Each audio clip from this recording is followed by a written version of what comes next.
not to worry about everyday life. Whether you have enough food and drink or enough clothes to wear, isn't life more than food and your body more than clothing? Here it is right here, brother. Look at the birds. They don't plant or harvest or store food in barns, for your heavenly Father feeds them. And aren't you far more valuable to him than they are? Can all your worries add a single moment to your life? I find myself worrying about life, man. I just turned 30 on Saturday. My first 30 years is in the books. My creative works, my physical works, everything that I've done in the first 30 years. Book closed, brother. We're on a new chapter now. We're going 30 through 40. Am I still going to be doing the show when we're 40? That is the question of the day. Will I still be doing the show when Oreo the cat is 40? That would be bonkers. 27 years from now, TBWZ still going strong. Oreo the cat's a 40-year-old man, multiple kids, balding already. Come on now. Oreo the cat, how's that head of hair doing for you? Do not worry, brother. If you find yourself worried, just look at the birds, bro. The birds don't worry about anything. They don't store food in houses. They don't store things up. They just have trust. To continue on with the theme of this week, which is the Odyssey, we are going to be doing our movie of the day, which is Batman Begins. Bought it for $350 at the Goodwill. Christopher Nolan. The Batman Begins acclaimed director Christopher Nolan explores the origins of the legendary Dark Knight. Bruce Wayne travels the world, seeking the means to fight injustice and turn fear against those who prey on the fearful. With the help of his trusted butler, Alfred, Detective Jim Gordon, and his ally, Lucius Fox, Wayne returns to Gotham City and unleashes his alter ego, Batman, a masked crusader who uses strength, intellect, and an array of high-tech weaponry to fight the sinister forces that threaten the city. Batman Begins. Nobody cared about superhero movies until this movie came out. Speaking of superhero movies, the Marvel Doomsday trailer dropped, and it looks absolutely booty cheeks bad. It looks horrible. When was the last time we saw a Marvel movie that actually excited people? You know, remember when Avengers came out and like the last one came out, it was a must-see event. The movie theaters were flooded with Mexican kids, all trying to watch. Well, I probably shouldn't put that in. Happy belated birthday! Thank you, Colonel. Thank you. Talk a little about the LeBron thing. He's coming to Miami. We will talk about that in just a second. We're going 17-0 or 82-0 today, brother. Just curious on that one. So, TC, you bring up a great point. And now that I have some of the fans of the show in here, I would love your guys' opinion. I'm thinking of doing a marathon stream on Friday. I've never done like a full marathon stream where I'm going to stream until something happens, right? We did the long stream when all the Crispy Concords people came in. But I'm thinking Friday, it might be really fun to do a stream where I don't stop streaming until I go 82-0 in Hoop IQ mode, which is the mode where you can't see the stats. When you can see the stats and you just click the best player, it kind of makes the game a little bit easier, although still hard. I'm thinking of going live until I go 82-0. I don't know. Here's the thing. There's two things. First of all, will it be entertaining and will you guys want to watch it? Second of all, how long do you actually think it will take me? Like, realistically. Realistically, how long do you think it'll actually take me to do a perfect 82-0 in Hoop IQ mode? I think it's going to be really, really tough. Miami, LeBron. I think it's going to be really, really tough. ESPN confirmed it was real like the YouTube. So, we got to talk about this real quick. There was an epic mistake that happened in the NBA. The Miami Heat accidentally posted, then deleted, a scheduled YouTube live stream titled LeBron James Introductory Press Conference for July 27th. Of course, that is 5 days from the making of this. A team spokesperson told Shams Charania the link was mistakenly published while preparing for a possible James signing. This points to... all signs are pointing to LeBron James going back to Miami. How dumb of a mistake will this be, though, when we look back on it, if he decides to actually go to Miami?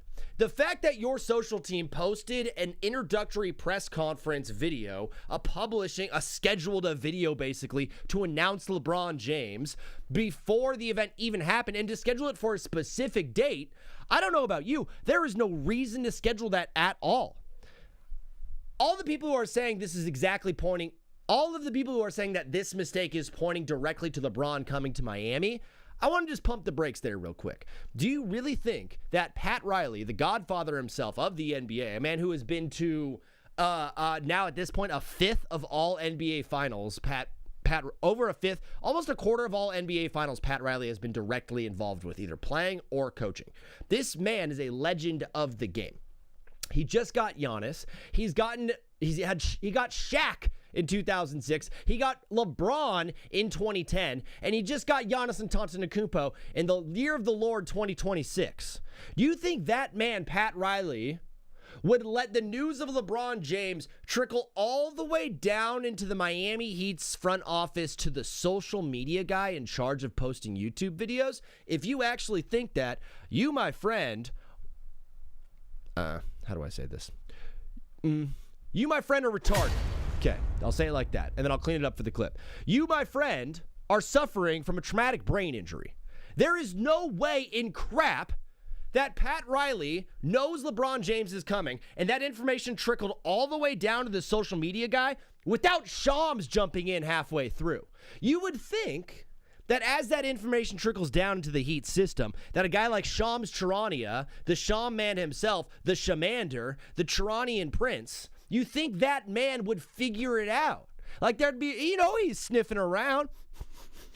Shams is sniffing around the Miami Heat organization right now, trying to get word on LeBron James, because that's the only thing going on in sports right now. Right when the World Cup ended, ESPN was like this: hey, let's fire Ryan Clark and a bunch of other people and pay Pat McAfee $65 million and stop talking about soccer. We're going to fire everybody, and we're going to talk about LeBron James over and over and over and over again. Because right now, the sporting world is held hostage by LeBron James, and he loves it. LeBron James is a sicko freak getting off on the idea that all of America is locked in on where he is going. Not what he's doing, not what he's done, not his past, not his future. We are only concerned about what team he plays for next. And LeBron James, being the sicko diva that he absolutely is, GOAT, love LeBron, okay? He is so obsessed with the attention right now that he is holding the sporting world hostage. The chess pieces are in place. It's not like LeBron is still waiting for free agency to end and see what all the rosters look like, and then he's going to sit there and be like, all right, my decision is made. The rosters have been decided. Free agency is pretty much done. There aren't any more big dominoes to fall outside of whatever happens with Kawhi Leonard and the Toronto Raptors situation there, because we haven't gotten word yet from Adam Silver on that, because Adam Silver's a big old butthead. Sorry, Adam, you're welcome on the show whenever you want. LeBron James loves the attention more than anything. Two things on LeBron, okay? First of all, if he goes to the Sixers, if he goes to the Heat, if he goes to the Cavs, it's clear and obvious that this man is ring chasing. He's got 4 right now. He's got a potential to play another 2 or 3 seasons at least. And if he goes to a team like Philly, who presumably is the best team in the Eastern Conference, if he goes to a team like that, 2 ring chase and gets another one, and then maybe gets 6, now what people, all the old heads will legit be talking about, okay, LeBron James is the GOAT. He is better than Jordan. He has now won more rings. If he goes to Golden State, that's just stat padding, okay? And there's a lot of people out there that say LeBron James should just retire because all he's doing is stat padding. All he's out here to do is to stat pad and to get up shots and to get his points up and to make sure that mark, the most points of all time, never gets touched. I hear those people. I disagree with you vehemently. But if he does go to a team like Golden State or a team that's not a true title contender, we know first and foremost that that is the decision that LeBron is making. He's going based off stats. But if he goes to a team like Philly, if he goes to a team like Boston, if he goes to a team like the Heat, or if he goes to the Spurs, you know that rings are on the forefront of the King's mind. Do I know what's actually going on with LeBron James? No, I do not. But do I think that he's going to Miami because they posted a stupid YouTube video? No. That person got fired, though, immediately, which is the funniest thing about the whole story, is that person had a job, and now they don't. Enough on LeBron, enough on the NBA. Let's get hyped for football and see what PFF has for all 32 starters in the NFL. I do have a feeling that a game of Who Starts might break out, and good thing I still have the music. It sounds like this. Who will be starting? Speaking of music, I made a song yesterday. It's the best song I've ever made, according to me and myself and I. I've gotten a lot better at making music over the years since I first began. I started back in like 2020, actually, like recording stuff. And just yesterday, I made a song that is the best song I've ever made. And I'm very, very, very excited about it. And it's got me absolutely juiced. And it just made me think about being creative in general and creating good works. I just encourage you guys to do things and to like have a catalog, right? It's cool to be able to look back and be like, these are all the things that I've done. You know, a lot of people are going to measure their life at the very end of it with like what's around them at the present moment. What kind of house are you in, you know? Your family, that's important. Your kids, your wife, all that stuff is really cool. How much money you've made, what kind of car you've driven, what kind of vacations you've been on, all that stuff is cool. You know what else is cool? Is creating things and having art and making stuff. Even if nobody sees it, if nobody listens to the song, if nobody watches the music video, if nothing comes of the song, I'm just happy that I've created something that I truly care about. And I think that part is lost in the creative process. The creative process right now is so, it hinges on success determined by other people listening or watching your work or interacting with your work, if you will. And I just think we've kind of lost the plot. Do I want this song to blow up and be like the song of the summer? Sure, of course I do. Do I want it to launch my music career and like be something very special that, I don't know, Kanye West is like, hey, this is a good song. Do I want to get that DM? Yeah, of course. Do I want it to be popular? Do I want it to be big? Yeah, sure. But I'm also just satisfied with the fact that I made something, I created something out of nothing, and I love it, and it's awesome, and I care about it. And I think that part gets lost in the creative process. So if you're out there thinking like, hey, there's something I want to do. I want to learn an instrument. I want to start painting. I want to pick up a camera and start doing photography. I want to start streaming. I want to talk sports. I want to make comedy content. I want to be a comedian. I want to do stand-up. Whatever it is, that thing that you want to do, that dream that you have, just go and do it. Like, for real. I started making film in 2016. I'm 10 years into my filmmaking career, and every script I've written has gotten better and better and better, and every piece I've ever made has gotten better and better, and every song I've made has gotten better and better. But if I started right now, I would be at zero. My stuff would not be good for another 10 years probably. Wherever you're at in life right now, pick it up and start playing. I started playing guitar when I was 20. I'm 30 now. I've been playing for 10 years. I'm still not that good. We got a runner on second. Wade Meckler is up to bat. He's 2 for 3 with 2 singles. Let's see if he can get this. Who's pinch running? We got a pinch runner in for Joe Adell. Let's see if we can get him in and tie this game up 1-1. Angels and Cardinals. Just go and create, bro. It's so cool to be able to look back on life and have a portfolio of things that you've done. So I encourage you guys in this moment to be creative and do fun things that you care about. Let's do it, baby. Top all 32 quarterbacks ranked ahead of the 2026 NFL seasons according to PFF. We're going to go through this list together. We're going to open up we're going to go live on TikTok. And we're going to open up the phone lines and start taking calls and talking ball together. I hope not. He said he needs to go to Philly. LeBron has to go to Philly. That's the only place.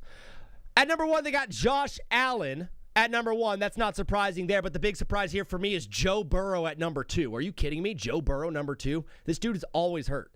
There's nothing in Joe Burrow's game that like truly excites me. Is he accurate? Yeah. Does he have arm strength? Of course. Is he creative out of the pocket? Yeah. Joe Burrow does everything well. Joe Burrow is a darn good quarterback. Joe Burrow is fantastic at the position, okay? He's always hurt. He's never on the field. His team always stinks. I don't know what you want me to do with Joe Burrow. You're like, oh, he doesn't have a good O-line. Guess what? Neither did Justin Herbert, and Justin Herbert played in every single game, even though he had broken fingers and broken hands and torn meniscuses. He played every single game because he's an absolute Iron Man, and he wants to go out there to win and compete. Joe Burrow, I just don't see that from him. I don't consider Joe Burrow like a true competitor. Does he want to win? Yeah. I'm not going to put that past him. I don't think that Joe Burrow is some guy that's like, Bengals are better than the Chargers. No. All right. Okay, all right. Watch it. I got to watch it personally. I cannot put a guy who's never healthy at number 2 on this list. I'm sorry. The Bengals are a good team. He's had T. Higgins. He's had Jamar Chase his entire career. They went to the Super Bowl in his second season, which was an incredible feat. But after that, everyone's like, hey, we're going to see the Bengals in the Super Bowl now every single year. They haven't even gotten really close since then. Did they make an AFC Championship? Yeah. Am I going to cut that part out of the clip? Of course I'm going to, because I don't want to look like an idiot. I just don't believe in the Bengals. I don't really believe in Joe Burrow. Do you remember last year when they were asking him about, your career, your future, all that stuff, and he was super mum? He never once said, like, I want to be a Bengal for the rest of my life. If anything, all we got from Joe Burrow last year was indecision. We were talking about a potential Andrew Luck situation. Meckler walked as Walter Peraza is up to bat. Come on, brother, please, for my Halos. Joe Burrow at number 2 is absolutely hilarious. Putting him above Lamar Jackson and Pat Mahomes is just crazy for me. If you put him at 4, you put him at 5, I'd be fine with it. But Joe Burrow at 2 is just way too crazy. We got Lamar at 3, Pat Mahomes at 4. Pat Mahomes is coming off a torn ACL. Where we're at right now with the science of injury management and surgery in general and where we've gotten, listen, I don't expect Pat Mahomes to come on the field and really miss a step. The days of he had an ACL last year, it's going to take him at least a year to get better. I don't really believe in that anymore. You know what I mean? I don't believe that because a guy had a horrific injury the next season he's not going to be good. I think Pat Mahomes is going to be fine. The only thing that worries me about Pat Mahomes is that he drinks too much beer and he hates his wife and he doesn't take care of his body. I said that's so weird. Come on, Oswalda. 0-2 count. I keep calling him Oswalda. It's just Oswald. Imagine naming your kid Oswald. You do a gender reveal. It's like, oh, it's a boy. Oh, wow, we can go with my favorite name, Oswald. Call him Oz. Ozzy's kind of cool. What's up, Ozzy?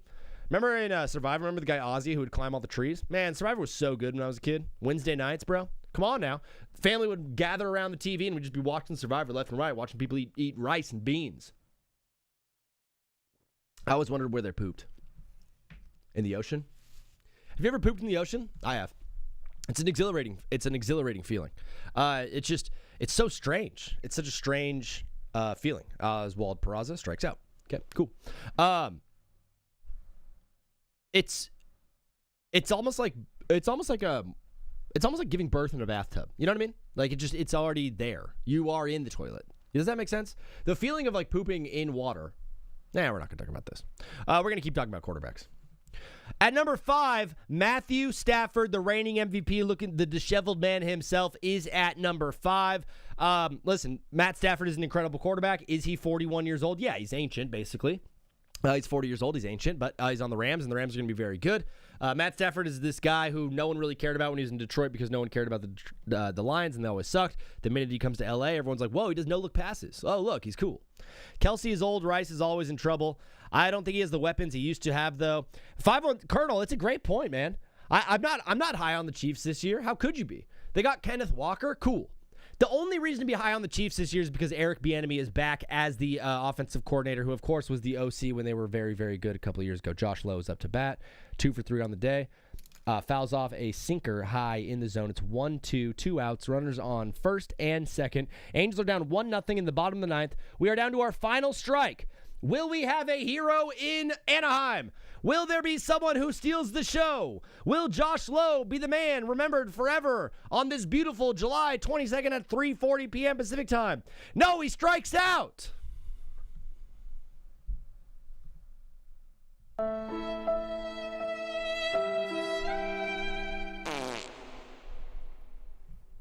That concludes our coverage of the Anaheim Angels. This is where things get horrible on this list. Jordan Love is not the 6th best quarterback in the NFL. He's not even top 10. Absolutely bonkers of Mike Florio and PFF to put Jordan Love at number 6. I have watched 3 Packers games in my life where I walked away saying, dude, Jordan Love is awesome. And none of those games were in the playoffs. None of those games were late in the season when it mattered most. All of those games were like week 4 in the middle of Toyotathon when nothing is going on. They're playing the Panthers. Well, actually, they actually almost lost last year to the Panthers. He threw one of the worst interceptions I've ever seen in my life and then threw a ball deep into the end zone to a defender who just bobbled the ball and made the worst catch of all time. Jordan Love is not a very good quarterback. I'm not high on the kid.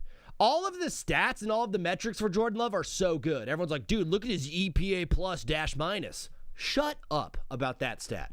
EPA, not doing that this year at all. Oh, but look at his deep accuracy and percentage on Raptor. Shut up.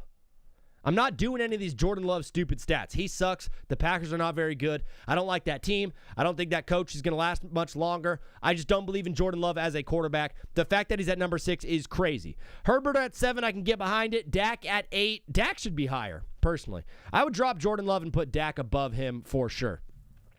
At number 9, cracking the top 10, Drake May and Brock Purdy.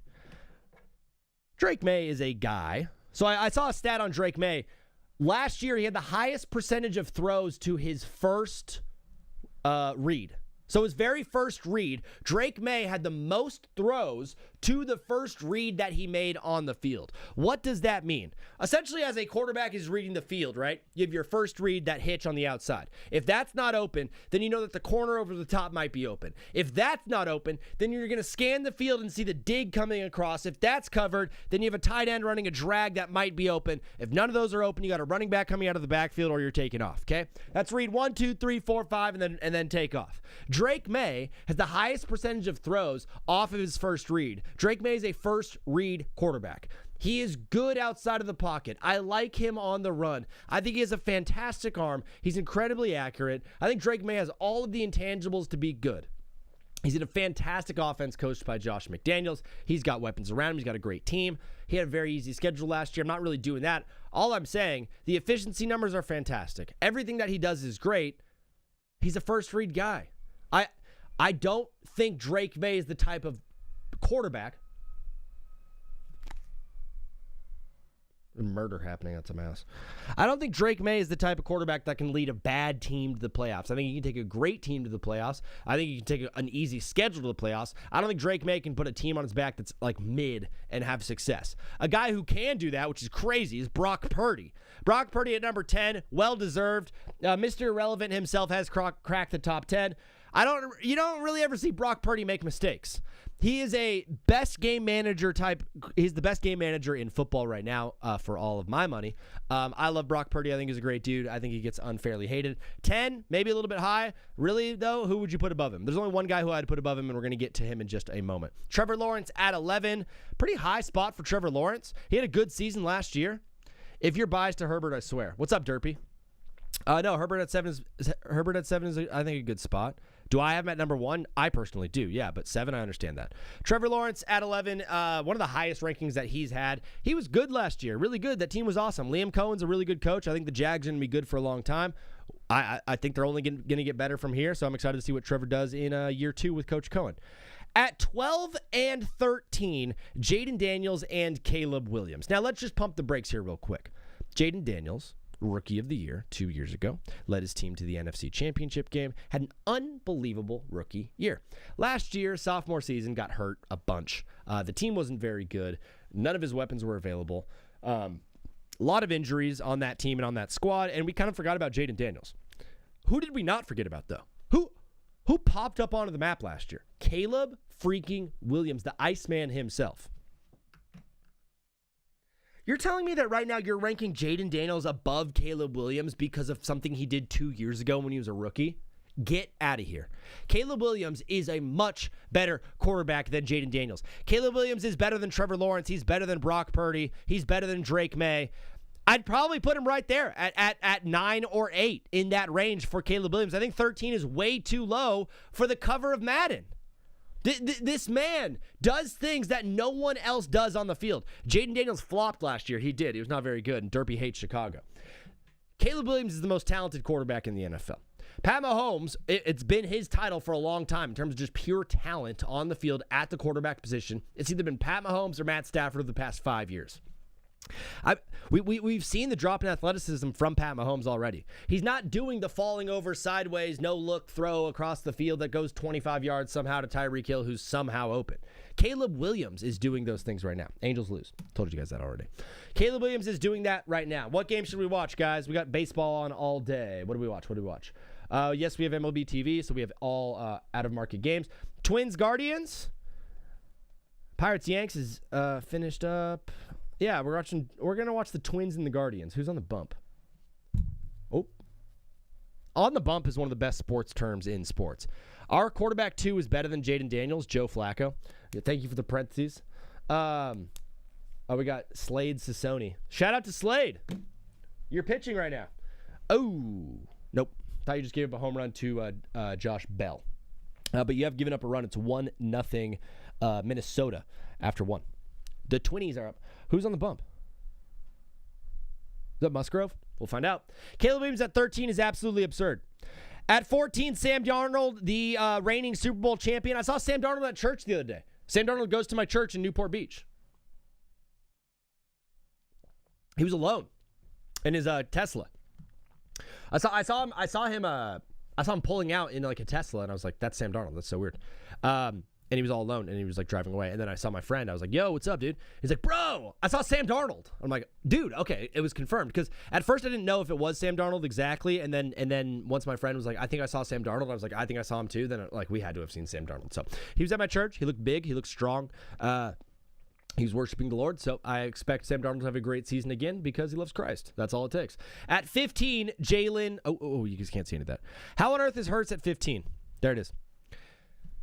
Jalen Hurts at 15 is absolutely absurd, and so is Jared Goff at 16. I think both of these guys should be higher. Jalen Hurts had a season last year that was, sure, we'll call it forgettable. Well, not a lot of people are going to be hyped on what Jalen Hurts did last year. That running game stunk. I think he's a huge reason why. I personally think he was hurt most of the season. Philly's offense was just incredibly underwhelming last year, and I think a lot of it was because of the offensive play calling. Okay, now we have a new offensive coordinator in there. Sean Mannion is coming in. He's going to shake things up. Nick Sirianni's a good coach. I believe Jalen Hurts is an incredible athlete. I think he's a great thrower of the football. I think he's accurate. I think he has a lot of intangibles that people just are not very high on for whatever reason because I think they're jealous of him and maybe a little bit racist. But most people hate Jalen Hurts for no reason. I know he didn't have a good season last year. I know he wasn't great. I don't think it was all his fault, though. Imagine playing football last year with A.J. Brown as your number one wide receiver. That whole thing was such a mess last year in Philly. I don't really blame Jalen Hurts for not having the best season ever, okay? Was he bad? No. Was it all his fault? No. Have we seen him be good in the past? Yeah, bro. I've seen him be the Super Bowl MVP. I've seen him be the best player in the biggest game of the year. I believe in Jalen Hurts still. I think he's going to be fine. I think they're going to have a better season this year. I think Jalen Hurts is being disrespected, and so is my friend Jared Goff. The Lions had a down year last year. There's no surprise about that. The Lions were not very good last year. I think a lot of people expected them to win that division, and they finished in last place. Jared Goff wasn't great. The Lions weren't great. I still think Jared Goff is one of the most accurate throwers of the football in the NFL. He has so much arm strength. Bailey Ober on the bump for the Twinnies. Bailey Ober. I think Jared Goff is one of the more underrated throwers of the football in the NFL. The guy has accuracy. The guy has arm strength. The guy's got touchdown field. He's got great weapons, and he knows how to get the ball to him. Is he slow? Yeah. Is he good on his feet? No, not really. Is he good when the play breaks down? Not exactly. He's another kind of first read guy, but if you give Jared Goff a good first read and you give him a good offense to play in, he's going to be unbelievable. He's slightly above system or game manager, in my opinion, Jared Goff, a little bit low on this list. CJ Stroud at 17, Baker at 18. I think Baker Mayfield is always underrated. I think Baker Mayfield's a better quarterback than CJ Stroud. CJ Stroud is a guy that we were all projecting to be a top 10 quarterback, top 5 quarterback after his rookie year. And it's just gone down and down and down, and to the point where last year we saw him play against the Patriots and played the worst game of football maybe any of us have ever seen. He was horrible. He had like 17 picks. He had 3 fumbles. He was awful. Baker Mayfield is a guy that never, ever quits. Not having Daniel Jones yet is a little questionable. Wow. Colonel is high on Danny Dimes. Baker Mayfield is a... Sorry. Baker Mayfield is a guy that is always going to be underrated his entire career. Jose Ramirez gets a hit because he always does. I love Baker. I think he's one of the more playmaking quarterbacks in the NFL, if that makes any sense at all. When the play breaks down, I trust Baker Mayfield to do the right thing. I trust him to get the ball to his receivers. Where are we at with the Bucs this year, though, dude? Like, where are we at with the Bucs? What a forgettable team. They lost Mike Evans, okay? Chris Godwin, Is he coming back? Sure. Emeka Egbuka is a fantastic talent. We like him a lot. There were significant issues last year with that Bucs offensive line. There were significant issues with Todd Bowles being the head coach. There were significant issues with losing their offensive coordinator, Liam Cohen, to the Jags. We saw how much he mattered to that team. I think the Bucs still have a good roster. I think their defense is half solid. Their O-line is not very good. I don't think a lot of people are high on the Bucs, but I am high on Baker Mayfield, and I always will be. Bo Nix at 19, one spot above Bryce Young. Broncos fans are going to be absolutely furious about this, but the stats pointed out, I know he has like the most wins in the past 3 seasons. Bo Nix does. He's a winner. He's on a fantastic team with a fantastic head coach. Everything is tailor-made around him. He went into such a beautiful situation in Denver, and he has not fouled it up. Bo Nix has not made a mistake. But aside from all the picks that he throws, Bo Nix has not lost games for the Denver Broncos. He has helped them win. Is he the reason that they win? Absolutely freaking not. I don't think he's a very good thrower of the football, personally. I think he throws a lot of picks. I don't think he's very good. 19 for me feels like a good spot for Bo Nix. Kind of like him there, right above Bryce Young, who had an unbelievable season last year. Now you're like, oh, unbelievable. What are you saying? Bryce Young was a guy that we were like, hey, I think Andy Dalton should start over Bryce Young. Nobody is saying that now. Nobody believes Andy Dalton should be starting over Bryce Young, okay? Bryce Young's a good quarterback. I still think he's got some room to grow. He's not very tall. I think that Carolina Panthers team was not very good last year, and he took them to the playoffs in a bad division. I know. But he was 3 points away. He was a field goal away from beating the Rams last year in the playoffs at home, okay? Bryce Young is a good quarterback. We were talking about this whole thing. I'm like, hey, we should have taken C.J. Stroud 1-1 instead of Bryce Young at 1-1. And now I'm looking at these two players. I'm like, I don't know. I think the book might still be out on Bryce Young and C.J. Stroud. That battle is yet to be determined. Bo Nix at 19, good spot for me. Now, we've done the top 20. Now let's go into the bottom 12. This is where things get a little bit dicey, brother. Kyler Murray at 21. You're disrespecting the short king. Kyler Murray has not been great the past couple of seasons. That is not a mistake, okay? Is Jonathan Gannon a good coach, though? Probably not. Was Cliff Kingsbury a good coach? Not really. Was Kyler Murray a potential MVP candidate when he had DeAndre Hopkins as his best receiver? Yes, he was. Kyler Murray was a legit football player when he had a legit weapon. Don't talk to me about Trey McBride. Don't talk to me about Marvin Harrison Jr. I think Kyler Murray is going to surprise a lot of people. I think Kyler Murray is my fantasy quarterback. I really do. I think that's the guy who I'm targeting in round 10, round 11, round 12. I think Kyler Murray is going to be my starting quarterback in all of my fantasy leagues this year because I'm that high on this kid. I think he's got all of the talent in the world on his feet, obviously. He's an incredible playmaker, and he's getting paired up with Kevin freaking O'Connell. That is a fantastic mind. That's a mind that got Josh Dobbs to win a couple games in the NFL. Kevin O'Connell can do a lot with a little. He won a game with Max Brosmer as his quarterback. You're telling me that this team that's already built to win is gonna put Kyler Murray into that lineup and not be good? I think the Vikings are going to be a darn good football team. Kyler's going to be bad at Minnesota too, though. All right, we disagree. Sorry I can't chat at my friend's house one more day. All good, Oreo, no worries. Just appreciate you tuning in. You're the man. I love the idea of him competing with J.J. McCarthy for the starting job. Hey, I'll make the decision for you. J.J. McCarthy sucks, dude. Don't play him. Play Kyler. Aaron Rodgers at 22. The disrespect is crazy, but I understand it. Daniel Jones at 23. Bro, after the first 8 games of the season, people were talking about Daniel Jones being the MVP of the league. Where are you now? He was great in the first 8 games when they were 8-0. They were the last undefeated team in football last year, if you remember. And then I think they lost 9 straight games to miss the playoffs. That is a shot. Rocchio, just foul. Just missed a home run. Inches, brother. Great catch from the guy in the stands, though. He's jumping like a madman. 12 beers deep already. Bottom of the first. That's how we do it in Cleveland. Daniel Jones was so unbelievable the first 8 games of the season that everything fell off a cliff. I think Jonathan Taylor got hurt. I think he got banged up himself, if I remember. Listen, Daniel Jones was a guy that nobody thought should be a starter in the league, and last year proved that he should be a starter, and I think he deserves to be a starter. I think he's got room to grow. I think he can continue to be good in that Shane Steichen offense. I think he's got weapons around him. He lost Michael Pittman, sure. I'm not high on the Colts this year. I don't think anyone was last year, and they were really good for a little bit, and then they were really bad for the most of it. I think we might get a similar situation from the Colts. I think Daniel Jones is a guy who deserves to be a starting quarterback and deserves to make millions of dollars. Will he be ranked higher or lower than 23 next year? Probably, if I'm to bet, probably lower. At 24, we have Tyler Shuck, just above Jackson Dart. So it's clear right now what PFF has said about last year's rookie quarterbacks. They believe that Tyler Shuck was the better quarterback than Jackson Dart. You're saying it clearly. You're finger painting, brother. Tyler Shuck was awesome last year. If you watched any Saints game, you walked away saying, hey, Tyler Shuck, not that bad. That was the number one thing that everyone said about Tyler Shuck last year. If you watched the Saints game, hey, not that bad. I thought he was good. He didn't make a ton of mistakes. I thought he was accurate downfield. I thought he had some good zip on the ball. That Kellen Moore offense is not an easy offense to learn overnight. I think he's only going to get better this season with a whole nother year in that offense. Rocchio singled and scored Jose Ramirez, 1-1. It's going to be a fun game. Yes, run first inning. Hit. I like Tyler Shuck a lot. Jackson Dart at 25 is going to feel really, really, really disrespectful. What is this? What is this link? What is this? Ana? Bit of a Ana.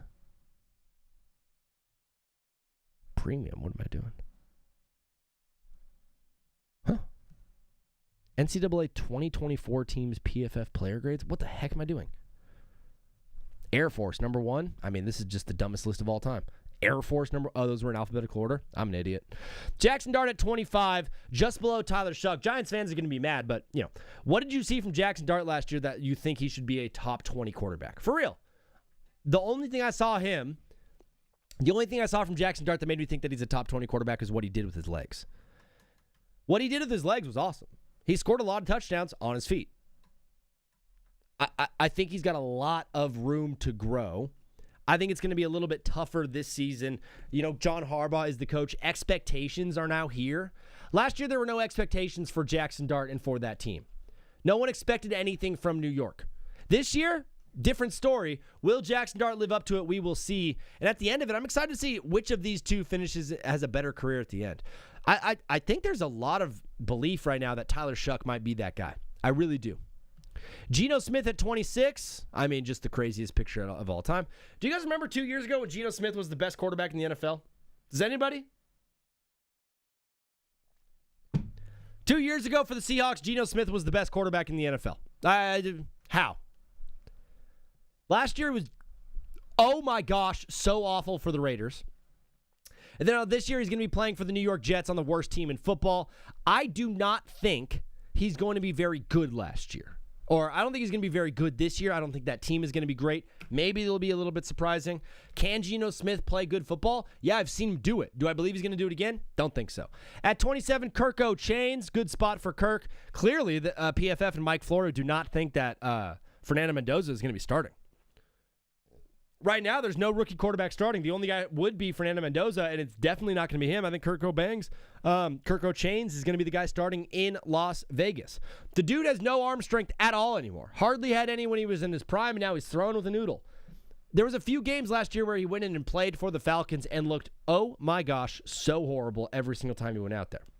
He had games with like 147 yards, and he was like 13 for 20 with like a pick and no touchdowns. He sucks. But he's on the Raiders, and it's going to be funny to watch them be bad because the Raiders suck, and I hate that team. Tua at 28. All right. Can you guys just watch this real quick? Okay. Tua at 28. Cam Ward at 29.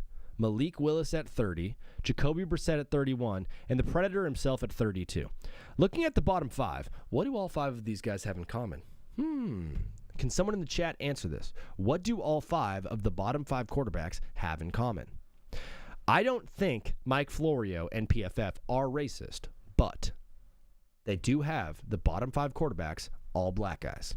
I think they're trying to make a point. I really do think they're trying to make a point here. And Lamar Jackson being at 3, Joe Burrow being above him, it's just pointing to like inherent racism from PFF and those people. But yeah, Deshaun Watson, the worst quarterback on here. Yeah, we don't believe in him at all. Jacoby Brissett and the Cardinals are going to be an absolute crap show. I think Malik Willis and the Dolphins are going to suck crap. Cam Ward, I don't think he's a bad quarterback. I think Cam Ward's on a bad team. Ranking him at 29, though, is a tough spot for me. I think he's going to be a lot better than that. I think we're going to be surprised by Cam Ward. Really good sleeper, late-round quarterback pick right here, Cam Ward. And then Tua's going to absolutely suck like crap. 2 left-handed quarterbacks is crazy for the Atlanta Falcons. But that, my friends, is the PFF 2026 quarterback rankings. I got them live on the screen for you right now. We are going to go live on TikTok with this very graphic and start opening up the phone lines to talk some ball and take some calls. We're now officially live on all platforms.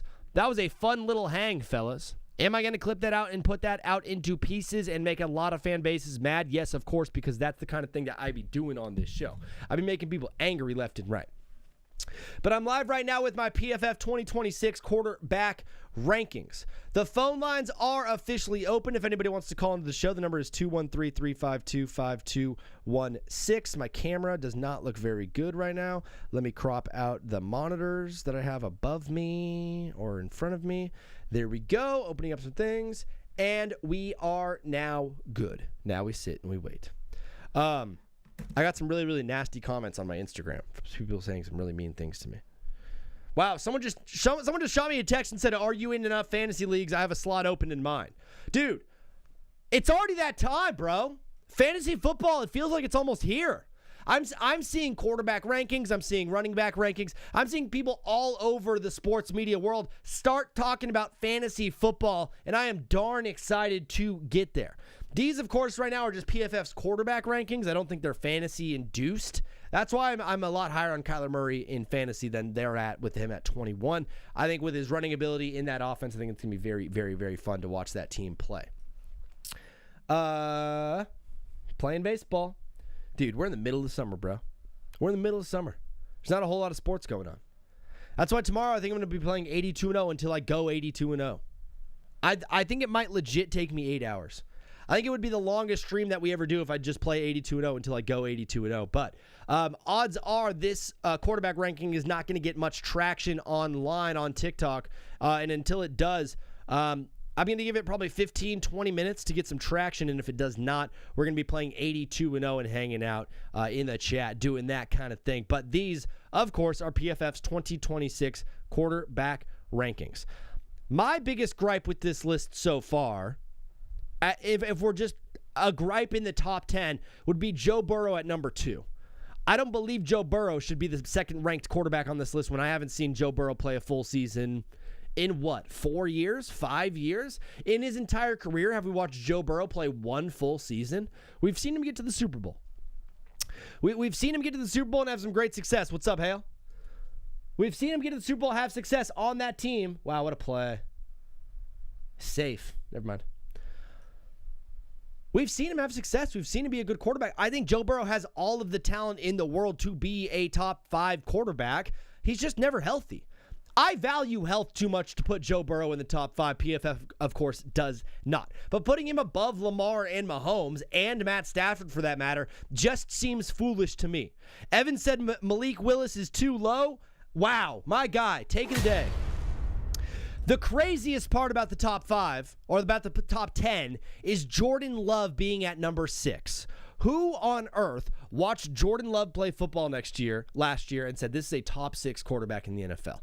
I think all of the lame metrics that nobody cares about, like EPA plus and expected average of passing, whatever crap that all these PFF guys are into, Jordan Love is like a stat guy. He's an analytics guy. People are like, oh, dude, the analytics behind Jordan Love, you got to see it. He's one of the best quarterbacks we have in the NFL. I use my eyeballs and my balls to determine if a player is good or not. I've watched Jordan Love play football for long enough to determine that guy is not very good. Do I think the Packers are a good football team? Sure. Do I think they're going to have a good season? Yeah, they usually do. Is Matt LaFleur on the hot seat this year? Wow. Let's talk about that. Is this Matt LaFleur's last opportunity with this Packers team? For the past, 7, 8 years, we've seen the Packers get really, really close, but not get there. We haven't even seen them make a Super Bowl with this current iteration with Matt LaFleur at the head of it. He had Aaron Rodgers, the MVP, and couldn't get there. He's now had Jordan Love, who PFF thinks is the 6th best quarterback in the NFL. At what point are we going to say, hey, maybe this offensive genius, Matt LaFleur, maybe he's not the guy we thought he was going to be? I think he's a great coach. I really, really do. I think he's got some, I think he calls a great game. I think he knows what he's doing. I think he puts his team in the position to be successful year after year. I think the offense runs through him, and he runs a good offense. I think he's a good play caller. I think everything about him is a good coach. But at some point, you got to make a change, and something has to happen. Ty. And Evan. You guys are all in the chat right now, hanging out on TikTok. The phone lines are open if you want to call into the show. The number's at the bottom of the screen. It is 213-352-5216 if you want to call in and give your take on these quarterback rankings. Love at 6, I do have a problem with. Herbert and Dak, I think both are above Jordan Love, but not Drake May. Drake May at 9, obviously had a great season. He's a first-read type of guy. I think he's got all of the intangibles in the world to be successful. I think he's got a fantastic offensive coordinator. He's got a great coach. He's got a great squad. He's got good playmakers around him. Drake May is a good quarterback, okay? Top 10, though. I don't know if I'm putting him in the top 10.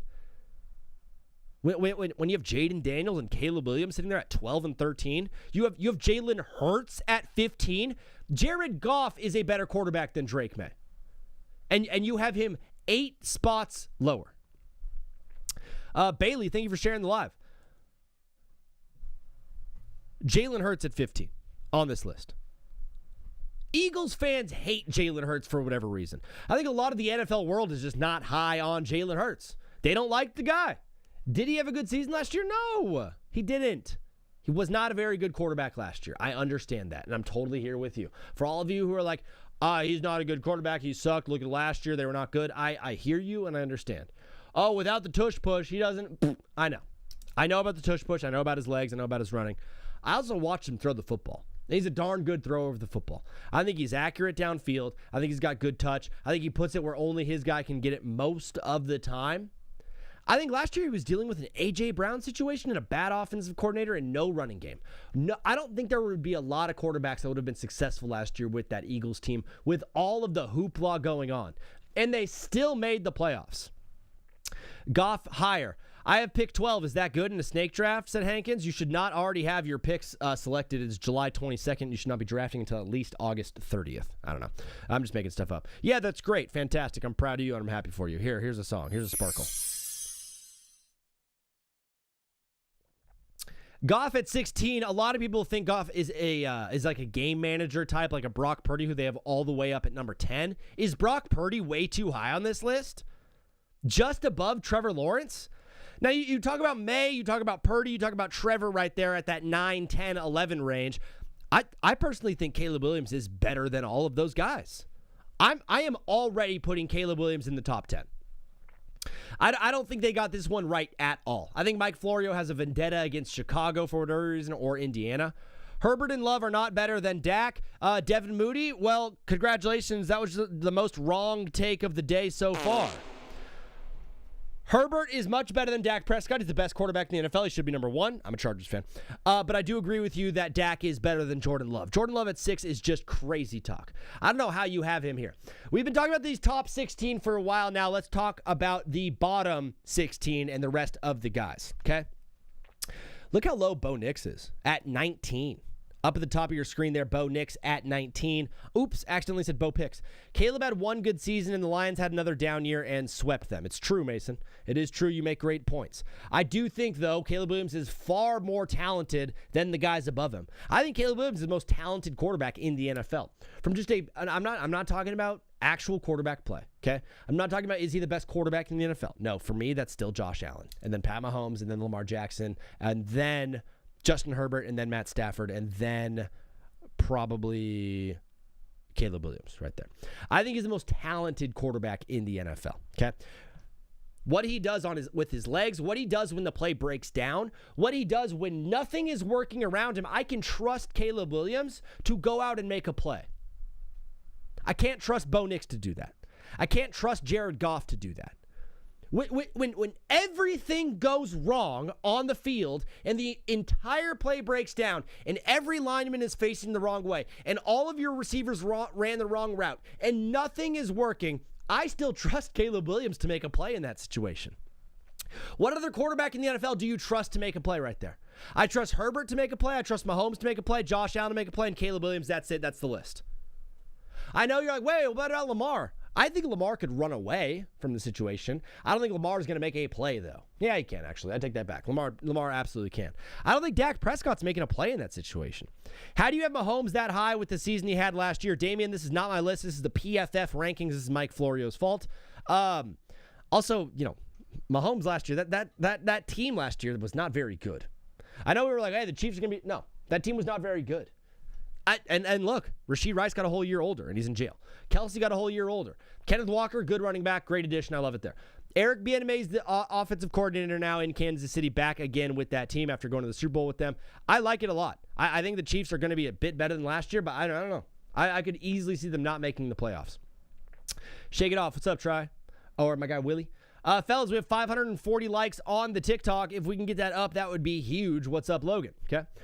Sticking with the bottom 16 right now, you have Kyler Murray at 21, just below Bryce Young. If I told you 2 years ago, would you rather have Kyler Murray or Bryce Young as your quarterback? 100 out of 100 people would say Kyler Murray. If I said going into last season, would you rather have Bryce Young as your quarterback or Kyler Murray? 100 out of 100 would have said Kyler Murray. We were talking about Andy Dalton getting the starting job over Bryce Young this time last year. Bryce Young obviously had a very good season. Ted McMillan was a great weapon for him. That team was surprising. Dave Canales is clearly a good coach. What they built around Bryce Young was solid enough for them to make the playoffs and just lose by a field goal to the Rams, who would eventually go on to the NFC Championship game and probably should have gone to the Super Bowl. Kyler Murray, a spot below Bryce Young. It just goes to show how different one season can be from another. I think Kyler Murray is going to be a top 10 quarterback in the league next year, though, and I'm not saying that as some stupid rage bait. Oh, thank you for the likes, or how I'm not high on J.J. McCarthy. Obviously, I'm not high on 9. Okay, I think the Vikings though is an incredible team. T.J. Hawkinson, Justin Jefferson, they've got weapons. Jordan Addison is on that team. They have weapons. Aaron Jones is their running back, okay? They have a solid offensive line. They have great weapons around Kyler, and Kevin O'Connell is the head coach. Kevin O'Connell is by far the best coach that Kyler Murray has ever had. Justin Jefferson is the best wide receiver that Kyler Murray has been able to play with since DeAndre Hopkins. When he had DeAndre Hopkins with Cliff Kingsbury as his head coach, he was darn near an MVP. He was unbelievable that year. So now people are like, oh, he's going to Minnesota, he's going to suck. What part of you thinks he's going to be bad? Actually, like looking at that Vikings roster with Kyler Murray at the top of it, I think the Vikings are going to be a darn good football team. Steelers should trade for JJ and let him learn from A-Rod for a year. That's interesting. You're already out on Will Howard. We're going to call right now, guys. Let's take this call. What is up, brother? You are live on TBWZ Widescreen Radio. What's your name? Where are you calling in from?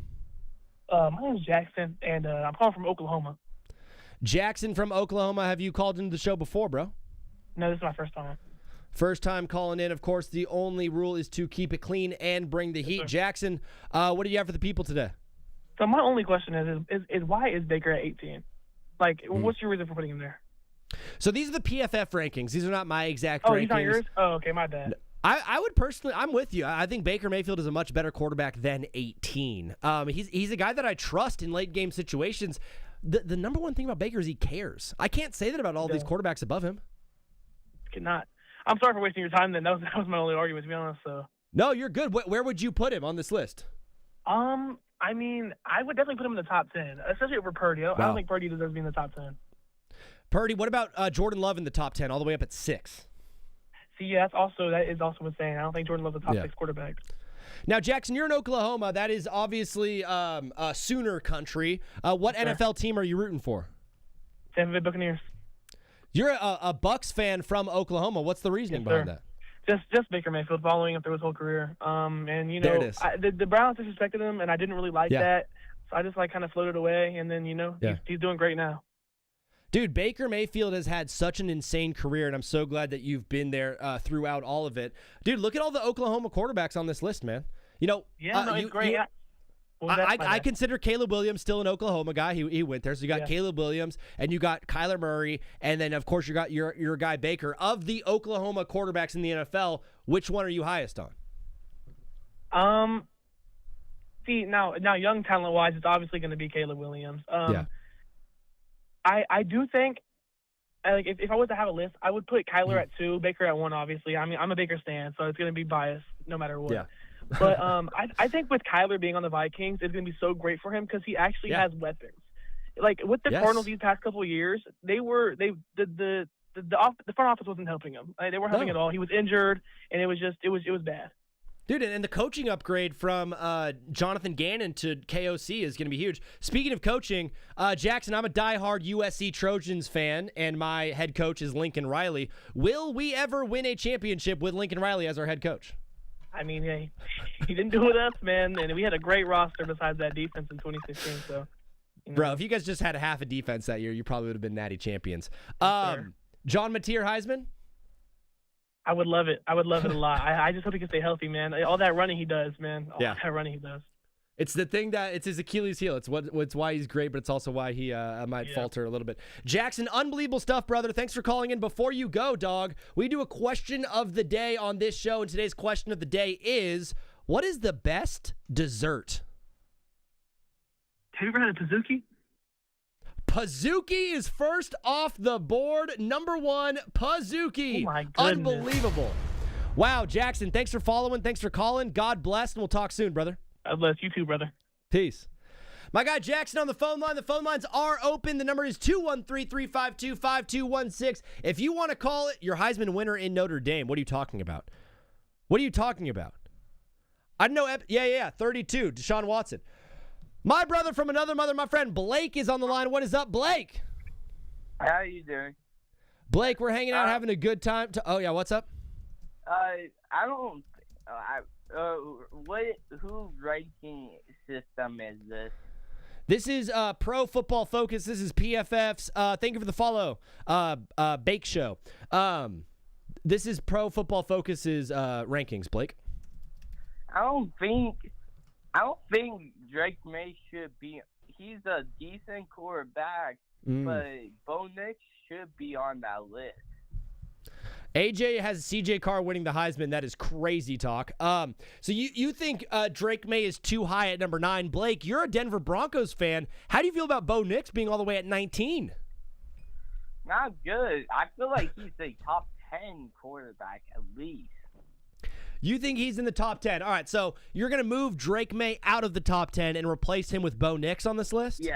Yes. Bo Nix is better. If he played against him in the championship on the West. On the West? We would have won. Oh, so you're talking about in the Western Conference Finals. Yeah. Blake, now let's put them in the ring together. Drake May and Bo Nix in the octagon. Who do you have winning that bout if they're doing UFC? I feel like maybe I don't know, Bo Nix maybe could get the edge, but I feel like maybe Drake May because maybe he's like buffier. I don't know. But he's a little bit buffier? Yeah. Blake, are you buff? Do you work out? Sorta. Once in a while.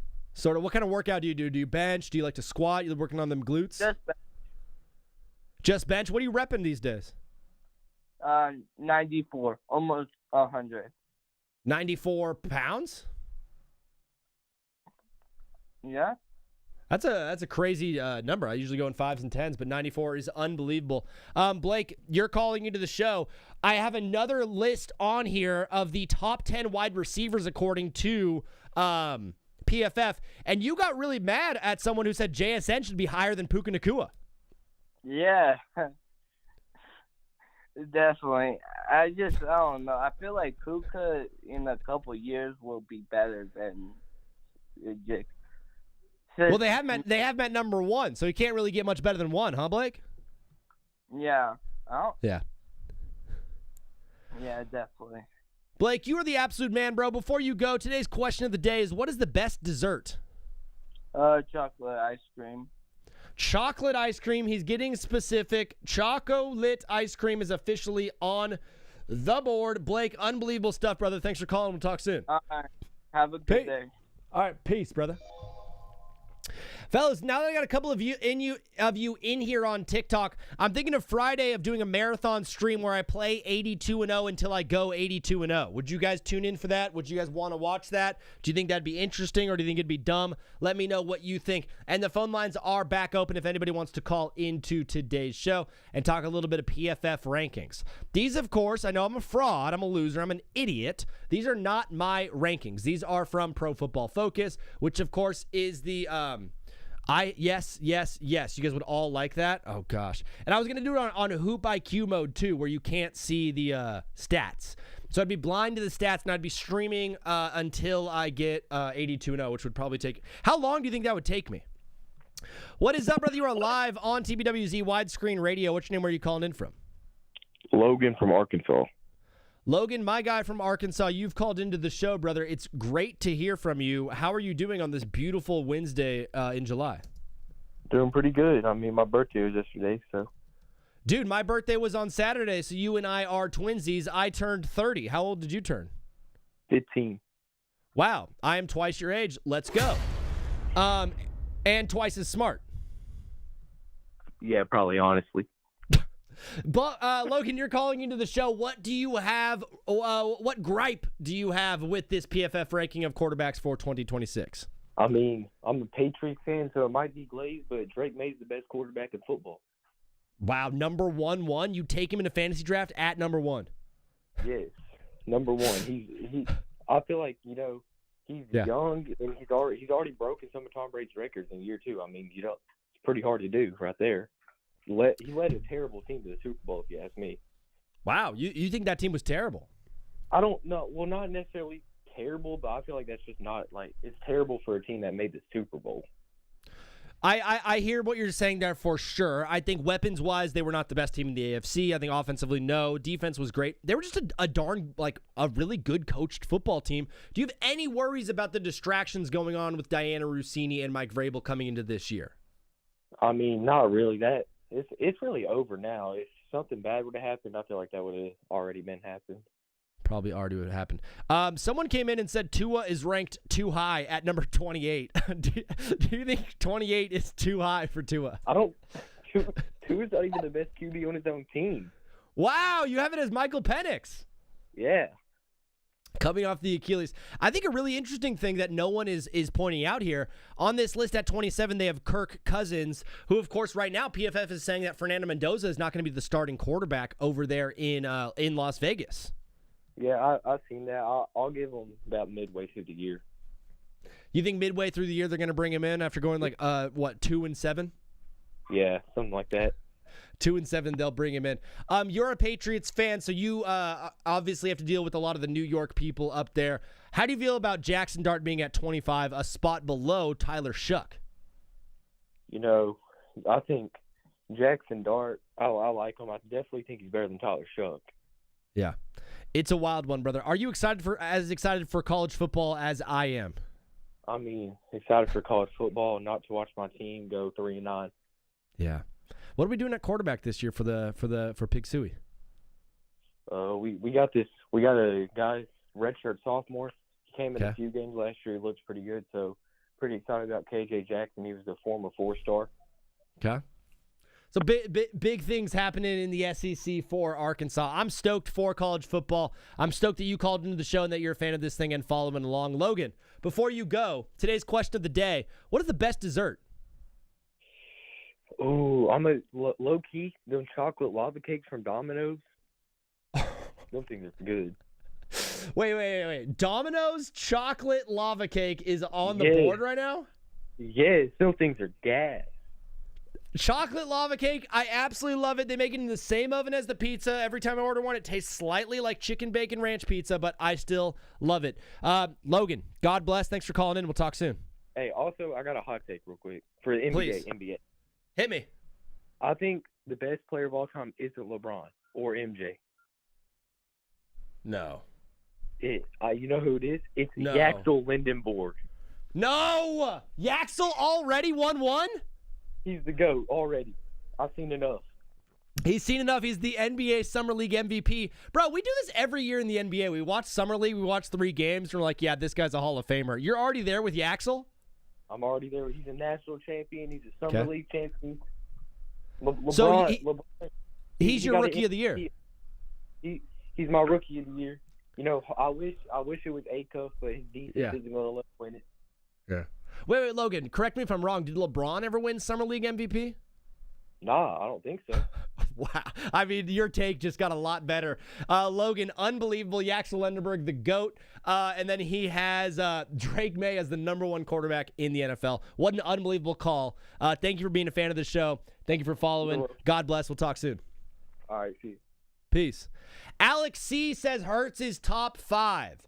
Maybe not top 5, but I think he's at least a top 10 quarterback. The disrespect for Jalen Hurts is absolutely crazy. Fellas, if you want to call into the show and be a part of this thing, the number's at the bottom of the screen. It is 213-352-5216. I'm live Monday, Wednesday, Friday, so if you want to follow the show on TikTok, Instagram, YouTube, and Twitch, that would be awesome. What is up, brother? You are live. It is my friend, Hailstorm Sports. What's up, Evan? What's going on, Zach? How you doing, man? Good. My guy, Hailstorm, that's where you can find him on social media. He posts some great content on TikTok, YouTube, wherever you can get it. He's very, very locked in, if you will, with the Carolina sports world. So, brother, we'll start right there. Bryce Young at 20. How are you feeling about that? It's criminal. It's an abomination. Too low? He's about 19 spots too low, I would say. Well, let's actually talk about this for a second. For real. This time last year, Hailstorm, were we not talking about Andy Dalton potentially starting over Bryce Young for the Panthers? Yeah, like I thought that, I was always a Bryce believer. I want that to be on the record, but you can go back. That's the thing about making content is you can go back and look at takes, which is nice. Yeah. You can go back and see exactly how wrong we were. Yes. Dude, I keep getting comments on this thing I posted before the playoffs started about how there's no chance in hell that the New York Knicks are gonna even make the Eastern Conference Finals, and people still comment on it. They're like, "You sure, bro?" I'm like, "Yeah, okay, cool." That's great.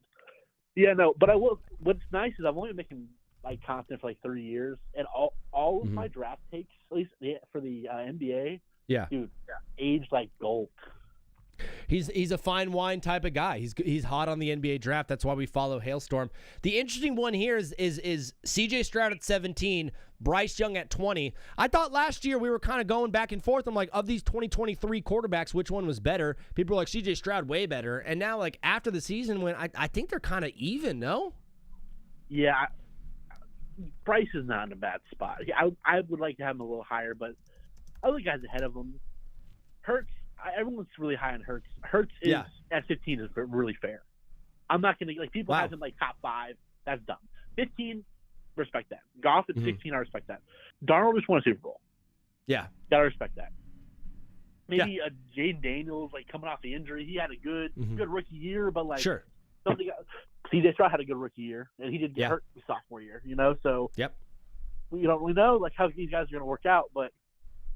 I look at the guys I think Purdy's too high. Dak's probably too high. Drake May's probably a little too high. I think his team around him did really well. I'm not saying they're bad quarterbacks, but I'd maybe move Bryce up a couple of spots. But it also Bo Nix, Baker probably be higher on my list too. So. Yeah, me too. I mean, PFF is going to be ranking these things off of really dumb analytics.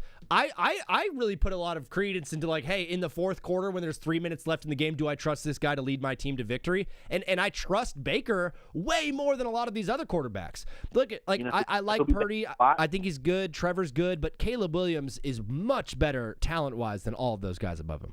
Yeah, you know who beat Baker a couple of times in the clutch? Tell me. Bryce Young. You know who has the most game-winning drives in the last 3? Who has the most at their age ever? Tell me. Bryce Young. Wow. I think it's Bryce 11. Young. Yeah. Dude, it's so funny. Bro, Bryce Young got so disrespected last year. We were talking about Andy Dalton being a better quarterback, and now we're thinking that 20 is too low for Bryce Young. What a difference one season can make. Hailstorm, I want your opinion on this because you've been around the league for a little while and you know what's going on. Is 32 too high for Deshaun Watson? Yeah, bro. Give me Shadur over him, dude. Well, also, if it was Shadur starting, do you think he'd be at 32, or would you put him above Brissett? It's close. I'm not going to get pedantic about 31-32. I think so. I have a story about Malik Willis. Okay. I do not like Malik Willis, but it's all personal issues. Okay. I live in Conway, South Carolina, home of the Coastal Carolina Chanticleers. I grew up here my whole life. Yeah. And I don't know if you remember that 2020 season where they beat BYU. They were ranked top 10 in the AP poll, 12 Liberty? in the College Football Playoff poll. When Malik Willis was at Liberty? Malik Willis was at Liberty and beat Coastal in the bowl game to ruin the undefeated season. And Liberty is Coastal's biggest rival. Wow. They've always been their biggest rival.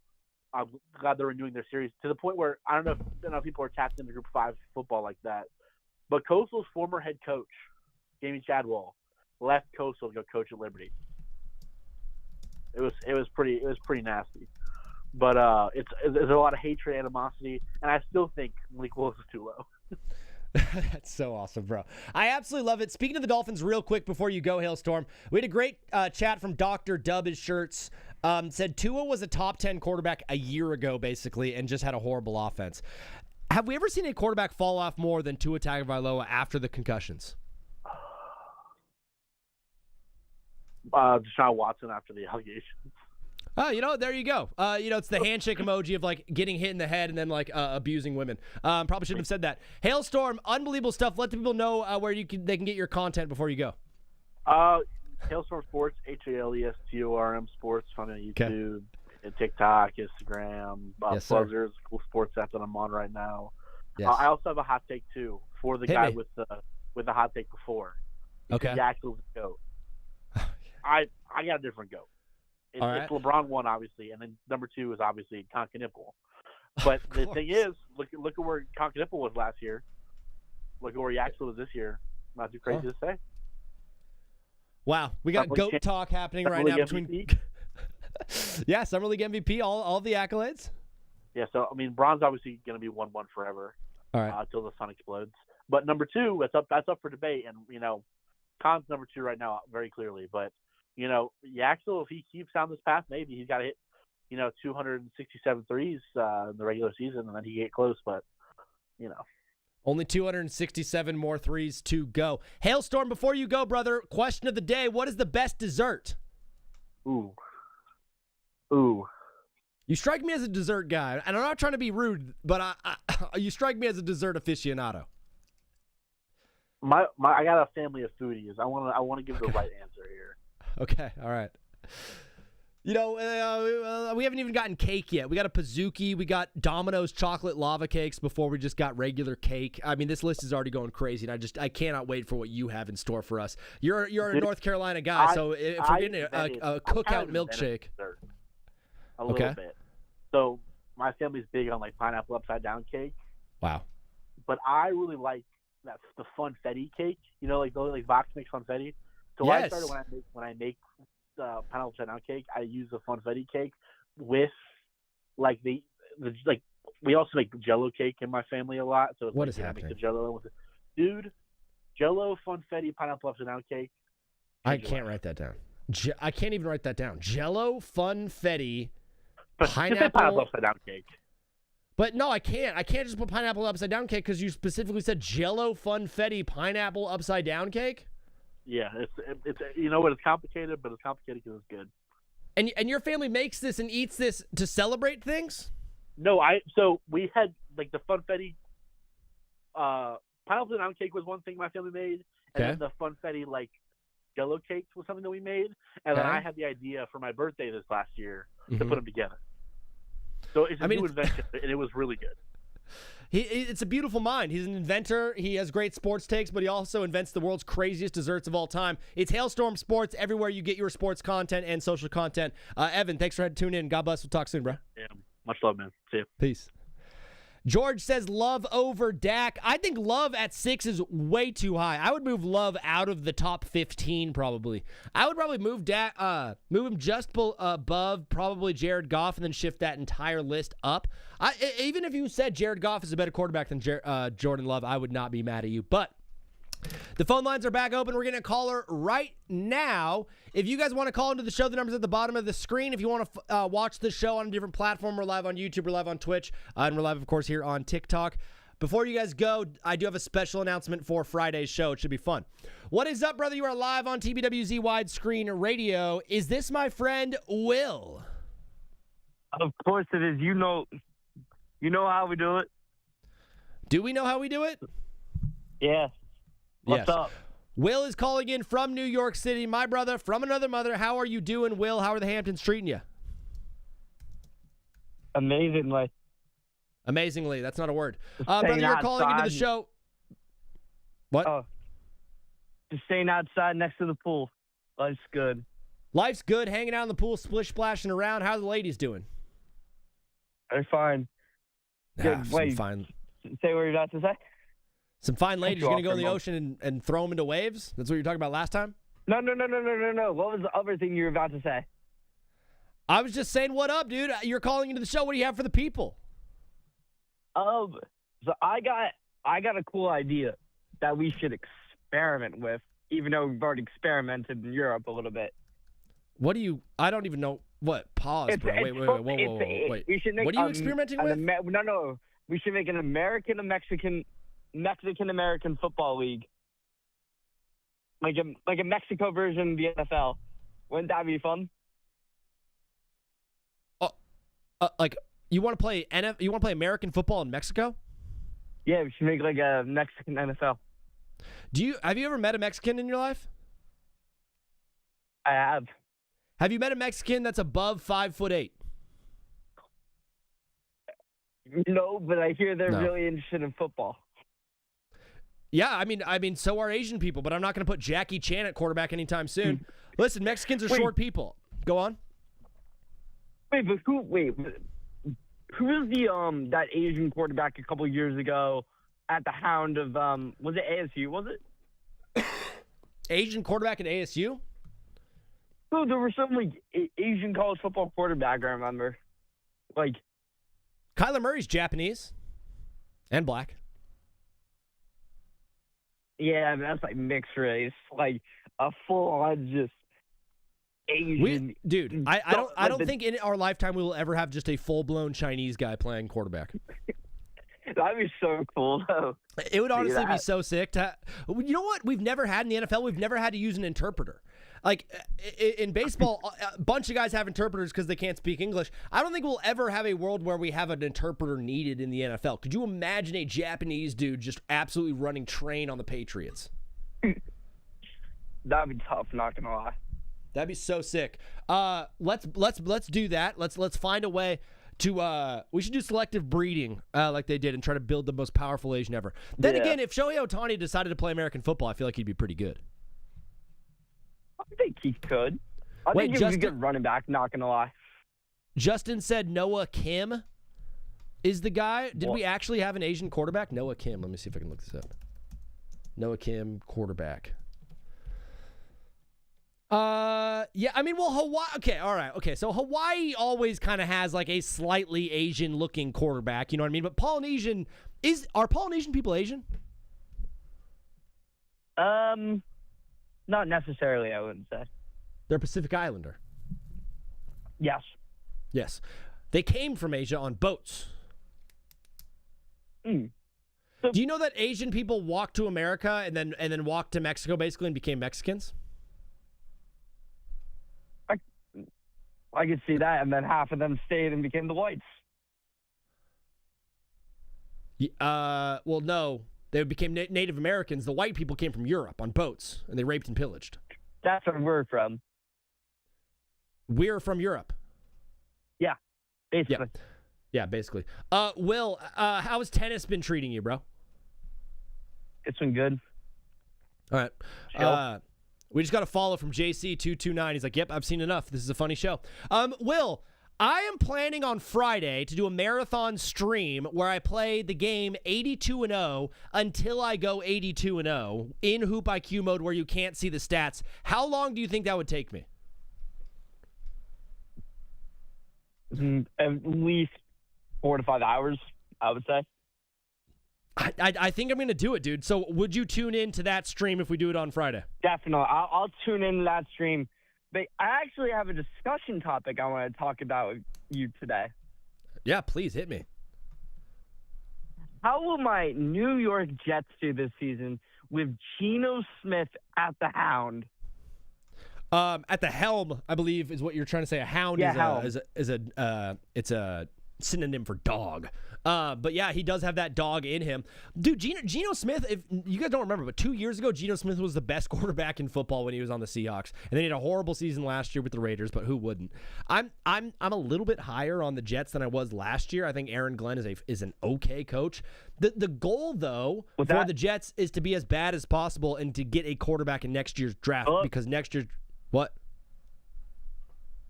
Can you not hear me? No, I think the service got a little bit cut. Got caught. I think the Jets are going to be very, very bad, but I think that's a good thing for the Jets because the 2027 draft class is unbelievable. However, do I believe that the Jets are going to be able to turn a quarterback into a good player and actually build a team around a young quarterback and develop the talent? No, I don't. I think the Jets are destined to fail. We had, remember, just 2 or 3 seasons ago, we probably had the best defense in the league, and then we didn't have a good offense, so we couldn't make the playoffs. I remember that. You had Aaron Rodgers as your quarterback, and the offense stunk, and everyone was like, this team's going to be really good. I mean, you got Breece Hall, you got Garrett Wilson, you got some weapons around. I don't think Geno Smith is going to have that bad of a season. Do I think he's going to be good? Not really. I think the Jets' goal, though, is to be bad and prepare for the following year because that's everything the Jets do is just kick the can down the road. Willie, before you go, today's question of the day on TBWZ. But I have one last thing before you ask the question of the day. We need to, before the actual season starts, a few days before, we need to do an NFL Perry Pick'em and predict our schedules for all of our teams. Oh, the schedule predictor? The schedule, yeah, we need to do that for everyone. So then everyone has their notes, if you will. Then we could clip it all out, and you guys could have it all readily available. Basically. Awesome. I love the idea. We'll do it right before the NFL season starts. Brother, before you go, question of the day, what is the best dessert? Okay, so the best dessert I've ever had has to be this chocolate lava cake from a hotel bar I had once. Chocolate lava cake is, there's the Domino's one, and then there's the one that you had. I'm just going to put chocolate lava cake, and I'm going to give it 2 votes now because I'm going to just combine those two. Will, unbelievable stuff, brother. Thanks for calling. And I'll see you Friday for that stream. Yeah. Knicks are winning it all this year, guys. The Knicks are going to win it all. I thought you were going to say the N-word. Fan. All right. Thanks, Will. Talk to you soon, bro. He's a Clippers fan. He always says I'm a Clippers fan, and I'm not a Clippers fan. I'm a diehard Lakers fan. I've been a Lakers fan my entire life. I grew up in Southern California. This is where I'm at. How is Josh Allen number 1? Sin, because he's the best player in football. That's how. If man strikes again, if you see Bo Picks with more... What? If man strikes... We're not speaking English on this show. KP, come on now. English, brother. It's what we speak. If man strikes again, must suck for you to see Bo Picks with more playoff wins than Herbo. I still don't know what you're talking about. Thanks for trying, though. What is up, brother? You are live on TBWZ Widescreen Radio. What's your name? Where are you calling in from? Oh, the great state of Ohio. Unbelievable. From Ohio. What can we call you, my friend? It's your boy, Colonel. It is Colonel from Ohio, my guy. I've been kind of mean to Joe Burrow, and I got a lot of people in the chat, Colonel, saying that Joe Burrow is way too high. Can you defend your boy at number 2? Yeah, he's one of the all-time best for the few years he's been in the league. What about in Cincinnati Bengals history? Probably one of the best there, too. I would say he's right up there with a lot of people love Boomer from back in the day. Sure. That doesn't count, though. That was like the 70s. Carson Palmer? Right. Palmer, but Palmer did better when he left. Let's be real. He did. Do you remember, though, how electric Andy Dalton did better was? When he left. Yeah. We were like the Jets that you were just talking about for the longest time. We were kicking the can down the road, and now that we got something in the can, we need to protect it at all costs. Yeah, and it feels like you guys kind of tied yourself up contract-wise by signing T. Higgins to that big deal and maybe, you not as flexible. It feels like this is kind of the opportunity. This is the window right now over the next season. If it doesn't happen this year, Colonel, do you think there's going to be big changes in Cincinnati? I don't think there's going to be big changes unless he gets hurt. If he gets hurt, he's done. Like you said, the Andrew Luck thing, he just can't keep getting hurt like he has. Mm-hmm. Yeah, it's a huge issue. Like you see a guy like Andrew Luck who just got sacked over and over and over. And correct me if I'm wrong, but Joe Burrow has gotten sacked more in his career than Andrew Luck did when he retired. Probably, and I hate to compare him, but Tua's the same way. That's why Tua has dropped to 28. Yeah, I mean, Tua was one of the better quarterbacks in the league, and then he had those 2 concussions, and he's just never going to recover from that and really, like, never be the same. It's tough. No. It's a division that has Lamar Jackson in it, and you're firm in saying that Joe Burrow's a better quarterback than Lamar Jackson? I think Lamar, after last year, did not look great. I know he got hurt, but I don't think it's an excuse. He's also older now. Sure. Derrick Henry didn't really do great for them last year. Mm-hmm.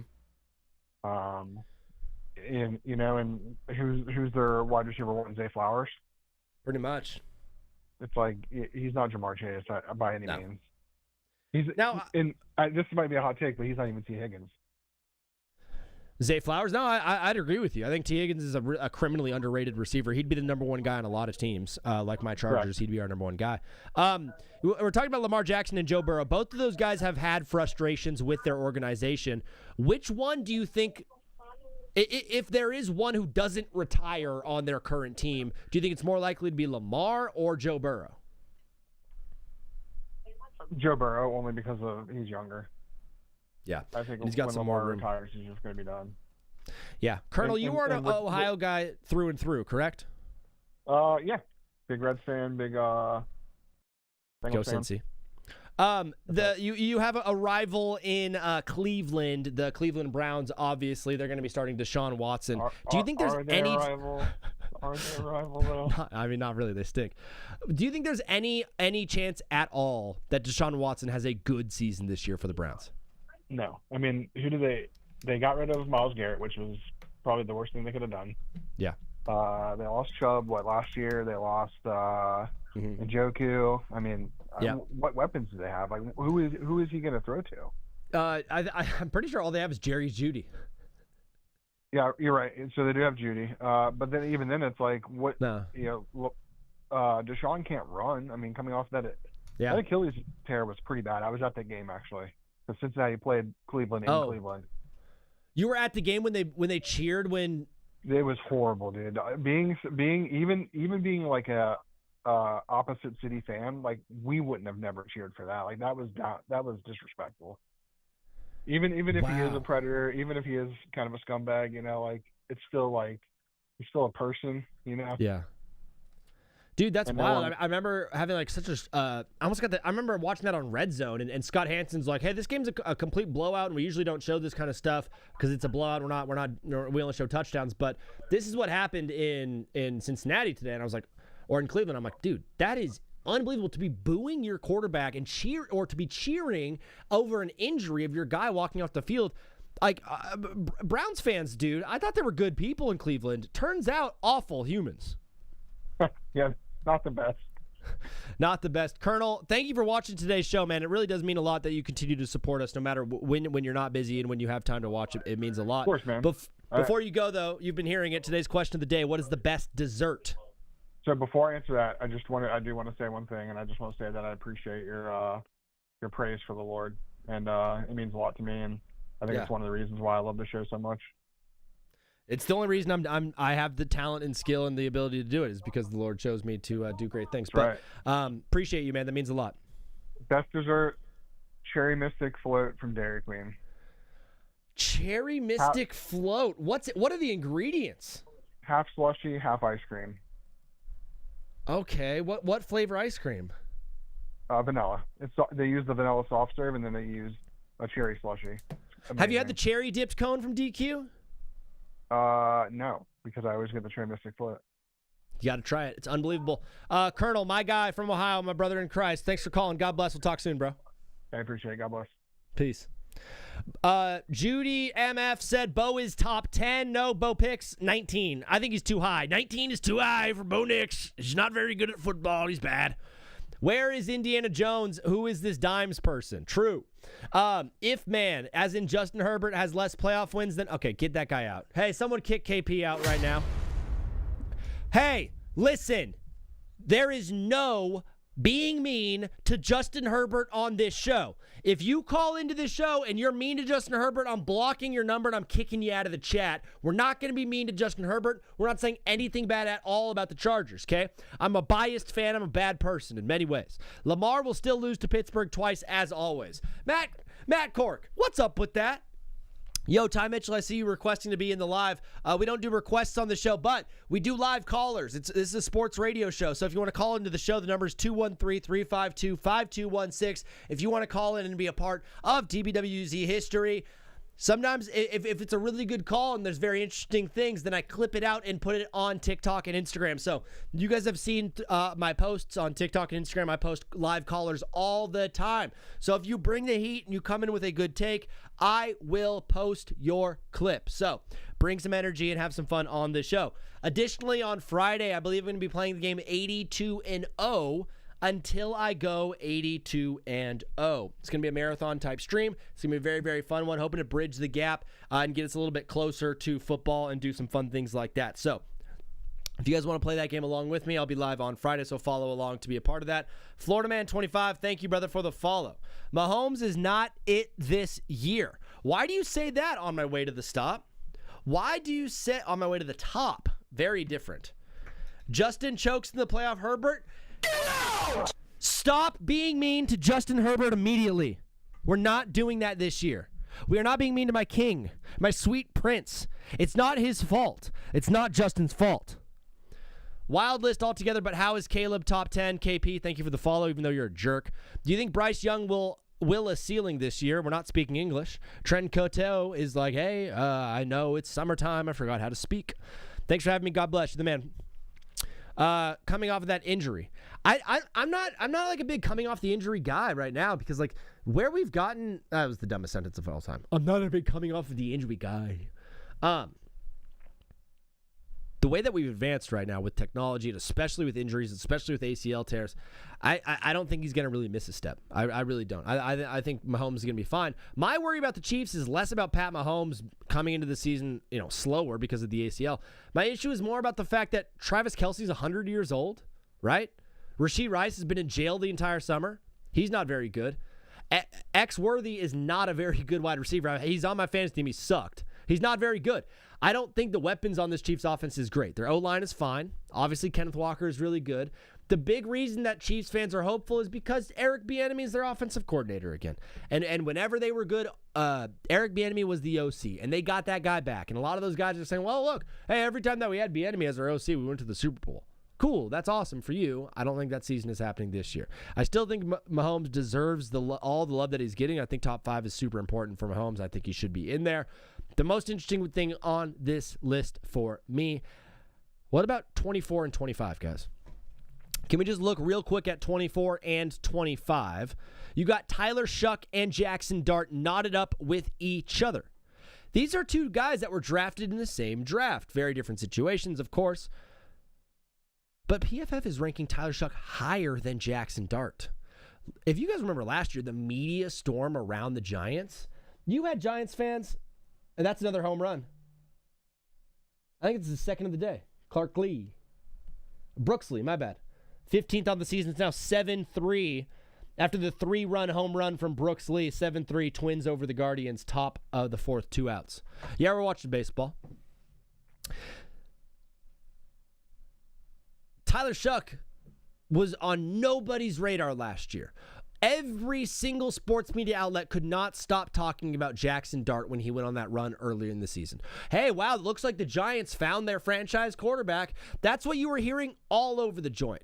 Look at the Giants, bro. They found their franchise quarterback. He's going to be good for the next 20 years. It was set in stone. Everyone was like, wow, dude, the Giants did it. They drafted a quarterback and turned him into something good. The Giants are going to be good for my entire life. And then Tyler Shuck came out of nowhere, bro. Tyler Shuck finished as the better quarterback than Jackson Dart. I know he was hurt. Why is Goff so low? I agree with you. Goff should probably be higher, but where are you going to move him, Tyler? That's my interesting part. A lot of you guys are commenting like, oh, this guy, 15, happy belated birthday. Glad I was able to hang out. Bro, are you kidding me? 513? Colonel just gave me 1,500 bits? Bro! My guy Colonel, who just called into the show from Ohio, he just gave me 1,500 bits on Twitch, man. That's so nice of him. What a guy. Love No Way at 6. On my way to the top, I'm totally with you, dude. Jordan Love at 6 is crazy. I've watched Jordan Love play a good football game like 3 times in my life, and it was always when it didn't matter and the team was already like out of the playoffs and they sucked like crap. Luca, thank you for sharing the live. No way, bro. Colonel just gave out 5 community subs on Twitch, brother. It's money turning me on. It's money turning me on. Dude, that means so much. For real, like to keep this show going, to keep the lights on, it takes guys like you. So I'm so blessed to have you, Colonel. Thank you, man, for calling into the show and being a part of it and following for as long as you have followed, and for that gift right there, man. It means a lot. So you guys, if you guys, we have people like him and Minty Winter and my guy Diddley is always gifting subs on Twitch. So if you guys want to watch the show over there and join our Discord, we could drop a link to that. We're always chatting in the Discord. It's always super active. We're having a good time just talking ball and hanging out and having a good time. What we do here on this show is we take sports not very seriously. We do the funny part of sports. We do the comedy part of sports. We do the part of sports that ESPN has lost. The reason they're paying Pat McAfee as much money as they are is because Pat McAfee brings some comedy to the game, brother. That's what we do on this show. And you're like, well, when is he going to start being funny? Haha, good one, brother. It's been the whole time. And you're like, wow, this is the best you can do? This show absolutely sucks. And we're only going to get better from here. On my way to the top, followed. Andre followed. Thank you guys so much. He said Darnold is top 10. After winning the Super Bowl, I agree with you. 2 years ago, we watched him go 13-4 with the Vikings, and we're like, hey, this Darnold guy might be pretty good. Goes to the Seahawks. They end up winning the Super Bowl with Darnold as their quarterback. At what point are we going to stop disrespecting Sam Darnold? I haven't seen Trevor Lawrence do a thing. I don't watch Trevor Lawrence play football and think that guy's way, way more talented than Sam Darnold. I like Sam Darnold a lot. I played against him in high school too. So that does factor into it. He absolutely torched us, bro. Oh my gosh. So there was a sequence, right? So we had a good kickoff return, and we had the ball like on the 40 going in. We were able to like make a first down or two. And then as we're marching down the field, we get into the red zone. Their middle linebacker, the quarterback throws a seam over the middle. And the middle linebacker jumps so high in the air and picks this ball off with like one hand falling backwards. It was the craziest interception of all time. And then the next play, Sam Darnold had a 75-yard run all the way down the field to score. And then that's when I knew my football career was over, when I watched Sam Darnold do that on the field to my team. It sucked. He played at San Clemente. I played at Foothill. Look it up. Love and Herbert should not be top 10. Hey, Playboy Montre, get out of this stream right now. I understand the love-hate. I'm a love hater. I believe in that. I believe love trumps hate, but I do believe that I hate love. I know for a fact the best quarterback in football is Justin Herbert. Do not be mean to the Chargers. Do not be mean to Justin Herbert. He's a great guy. He's a great person. He's a good boyfriend. He's probably going to be a good husband and a good father one day, and he likes to cook steaks and brisket. Okay? Be nice to Justin Herbert, or I'm going to be mean to you. When kid from Notre Dame went to Heisman, you owe me about 100 on it. Holy crap, AJ. Congratulations. That's the worst sentence of the entire day. Let's pin that one on top. Someone put that thing in a picture frame. AJ number 2 said, when kid from Notre Dame went to Heisman, you owe me about 100 on it. Holy crap, brother. Talking.com. I know it's summertime, AJ, and I know you're probably 12 years old and you don't know how to drive a car yet. And I know maybe English might not be your first language. Actually, is English your first language? Before I start completely berating you on your phonetics, on your phonics,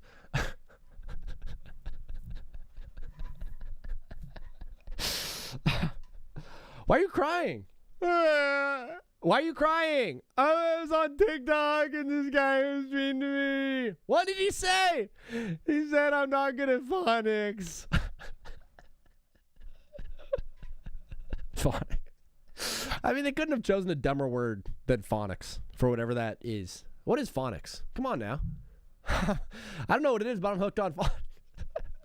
He said I was not bad at talking. I'm sorry. AJ number 2, I'm so sorry if you are 12 years old and I did make you sad. I apologize for it. I'm just joking around, having a good time. Dude, how is Hurts at 15? And the very next comment is because he's butt.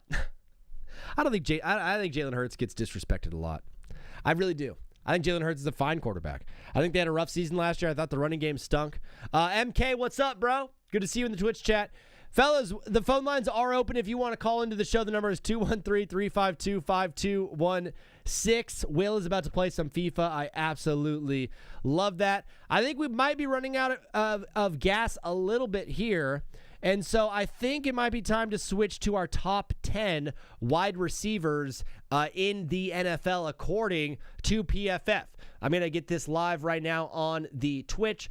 And if we don't get any traction with this right here, then we are going to be going live and playing 17-0 together, which is like 18-0, but is the football version. We can also play some Build a QB. Build a QB is the new best game ever. Honestly, this isn't a bad list. Foundational reading method that teaches the relationship between the sounds of spoken. Okay, so this is the definition of phonics from MK6. It's foundational reading methods that teaches the relationship between the sounds of spoken language or phonemes and the letter of groups of. I actually have a guy that's getting his master's degree right now in linguistics, and so maybe he could call into the show and explain what phonics is to us. Let me see if he's available. No, not that one. Oh, no! Guys, I had the worst thing happen to me of all time.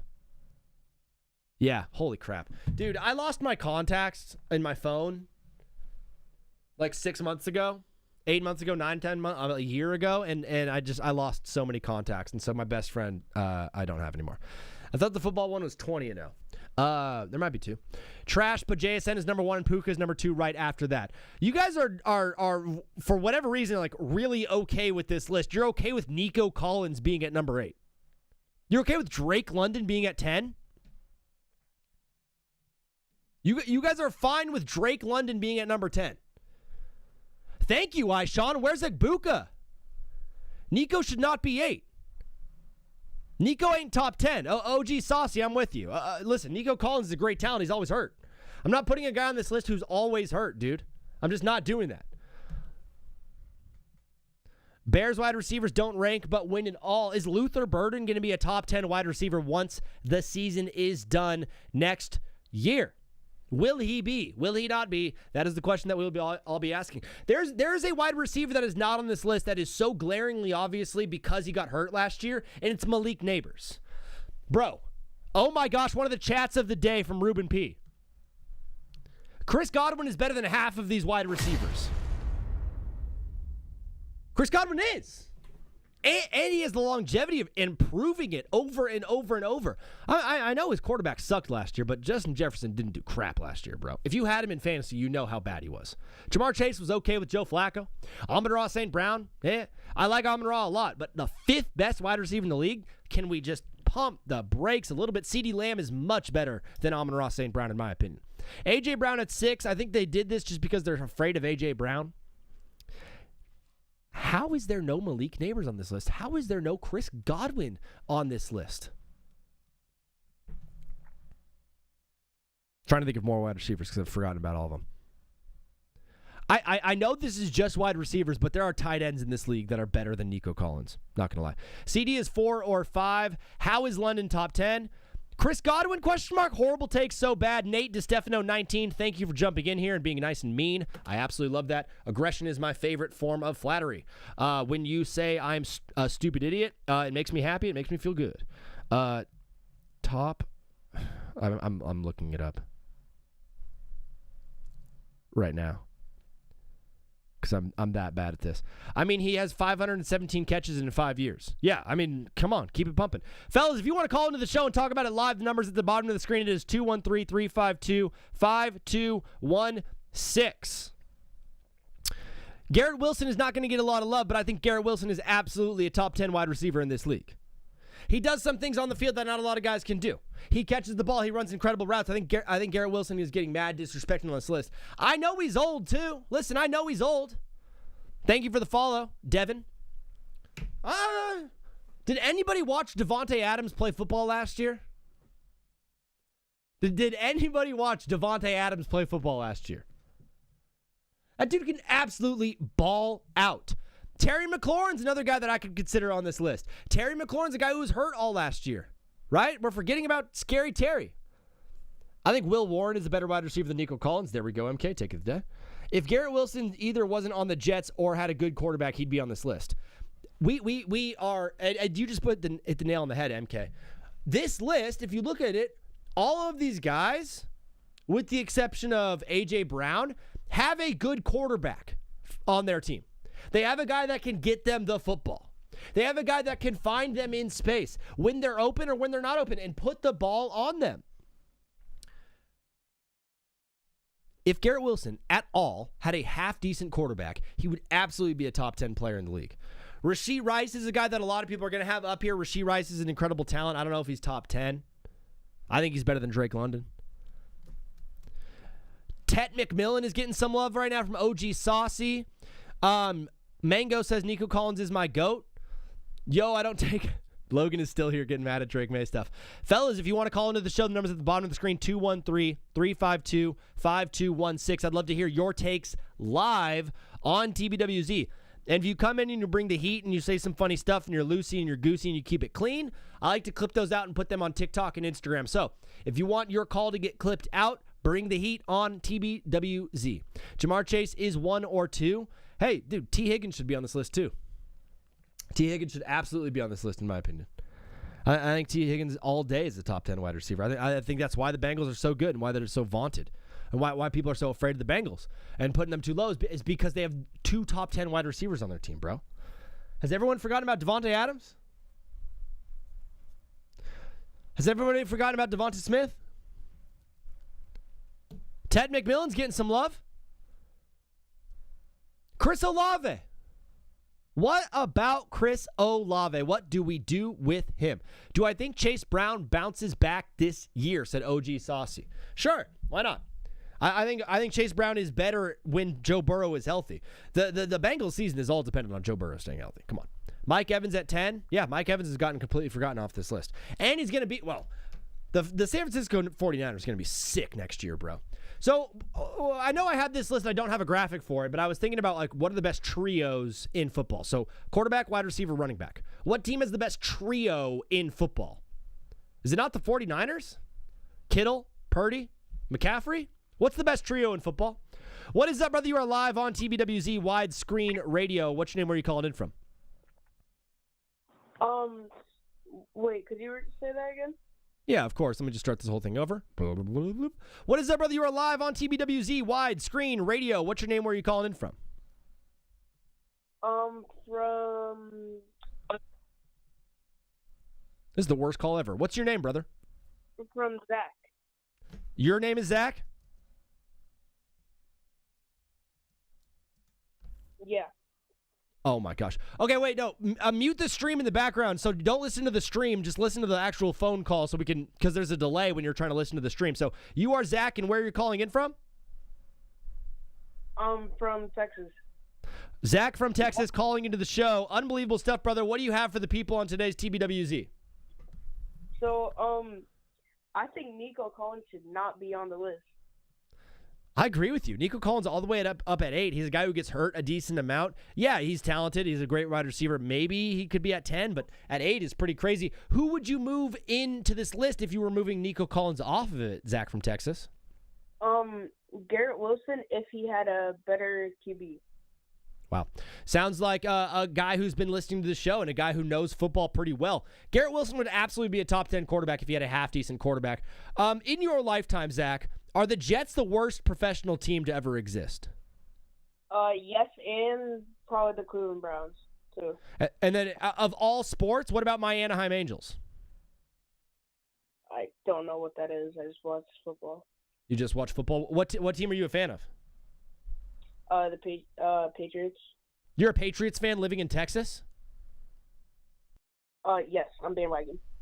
Okay. All right, we got to the bottom of it. Is Drake May? So we were doing quarterback rankings earlier on this show, and PFF has Drake May all the way at number 9.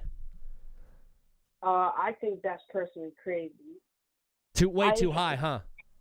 Yeah, I think he should be higher. I think the top 10. The 1 is probably like Lamar Jackson. Number 2, Patrick Mahomes. Okay. Or no. With the melanin showing up.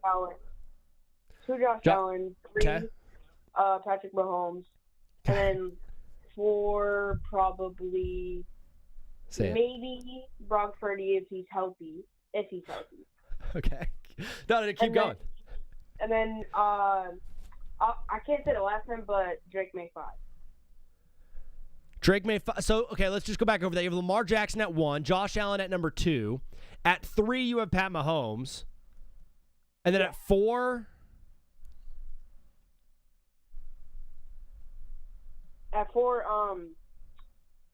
Brock Purdy. Oh, yeah, Brock Purdy at 4, of course. And then at 5, you have Drake May. Yeah. So better than Matthew Stafford, better than Joe Burrow, better than Dak Prescott, better than Justin Herbert. I forgot about those. So, yeah. Joe Burrow, okay, if we're not including injuries, then yeah, he's in there. Okay. Injuries off, you're putting Joe Burrow top 5. Yeah, injuries, if all injuries off, probably same top 3, Joe Burrow 4. And then I actually changed my mind. No, Drake May's kind of, if Drake May develops more, then he could be better than Brock Purdy. He just needs to develop more. So you have Purdy ahead of him right now. So we've moved Drake May down a little bit. What about like Caleb Williams? Is Drake May better than Caleb Williams? Oh yeah, and I keep on forgetting. I'm like blanking right now. It's okay. It's not on the screen or anything. Caleb Williams. He's probably better. So now we've moved him down to 8. What about Dak Prescott? What about Baker Mayfield? What about Sam Darnold? None of them. May's better than all of those guys. Yeah. Dak Prescott, he's good, but he's not Drake May. Even though Drake May's pretty new, he's not Drake May. So you're in Texas right now, and you're saying out loud that Drake May's a better quarterback than Dak Prescott. I assume that the Cowboys fans around you would not like that take. Oh yeah, no, I'm screwed. I can't go outside. Bro, it's the middle of summer. It's hot in Texas. Did you go on any summer vacations? Do you have anything planned? I went to Hawaii. Bro, what island did you go to? I was in Honolulu last year. I also went to Honolulu. Did you stay in Waikiki? No, I said I also went to Honolulu. Yeah. Unbelievable stuff. Zach from Texas. Are you playing any sports? Are you playing football this year? Yes, I play football. Nice. What grade are you going into? I'm going into 9. Going 9. Oh, freshman football, bro, in Texas. That's going to be sick. And what position are you playing? I play center. I absolutely love that, dude. I love a lineman who knows what he's all about and going out there. So you got to put on some weight. You got to get strong. You got to get fast. And you got to start cracking people, my guy. We'll be praying for you in your season. Hopefully you make the team to get out there. But before you go, Zach from Texas, question of the day on today's show, what is the best dessert? Best dessert? So there's this Brazilian dish. It's called pudim. Okay. It's the greatest dessert of all time. But it's spelled P-U-D-I-M. P-U-D-I-M? Yeah. Search it Pudim. up. Yeah. Are you Brazilian? Yes. Are you mixed or full Brazilian? Technically mixed. Is your mom Brazilian? Yeah, my mom and my dad are both Brazilian, except I was born in America. Let's go. Tell mom to call into the show next time. All right, Zach from Texas, thanks for calling in, bro. God bless. We'll talk soon. All right. See you.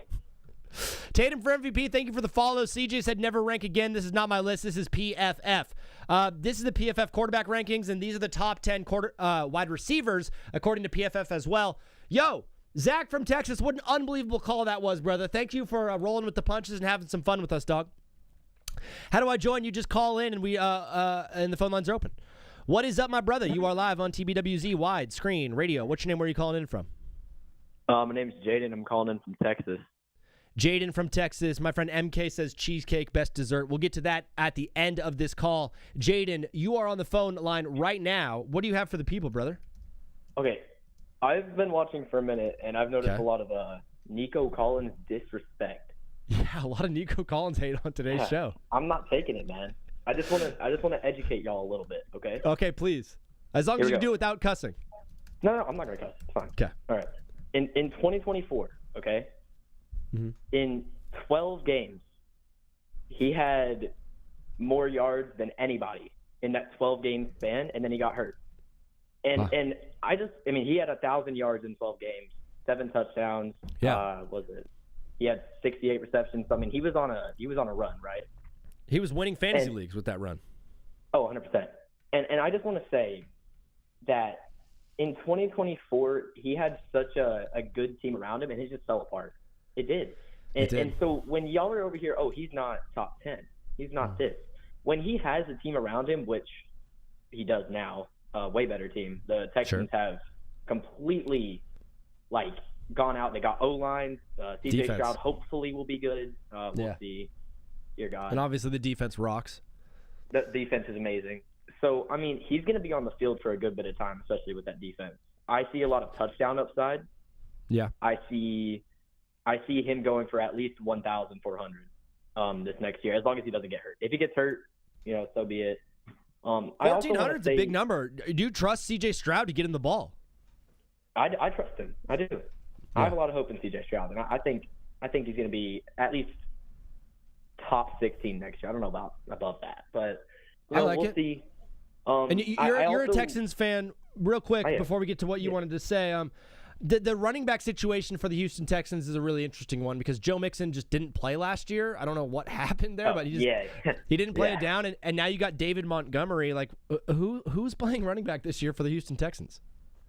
David Montgomery is going to be running back one, but it's going to be split backs, in my opinion. I think they're going to split. I'm excited for this season. You guys are going to be fun to watch. I don't see David Montgomery taking a full workload, which is also why I wouldn't take him in fantasy. I think he will get a lot of goal line touches for sure. Yeah, but he might just be a touchdown merchant type guy. Like Zach Charbonnet. Yeah, for sure. Back to what I was saying earlier. Please. People also said that he got hurt. How can we assume that he would have done the same at the end of the season? That's a good argument, right? But you look at his first game back in the playoffs against the Chargers. I mean, he had 122 yards on 7 receptions and a touchdown. I very clearly said no being mean to the Chargers on this show, and you're bringing up one of our worst playoff losses. I'm not being mean. I'm not specifically being mean to the Chargers. Okay, Nico Collins is just a beast. All right, that's the moral of the story. You're doing this on purpose to piss me off. What do you mean? You're bringing up the playoff loss when Justin Herbert had 4 picks, and now everyone's going to be like, wow, Justin Herbert sucks.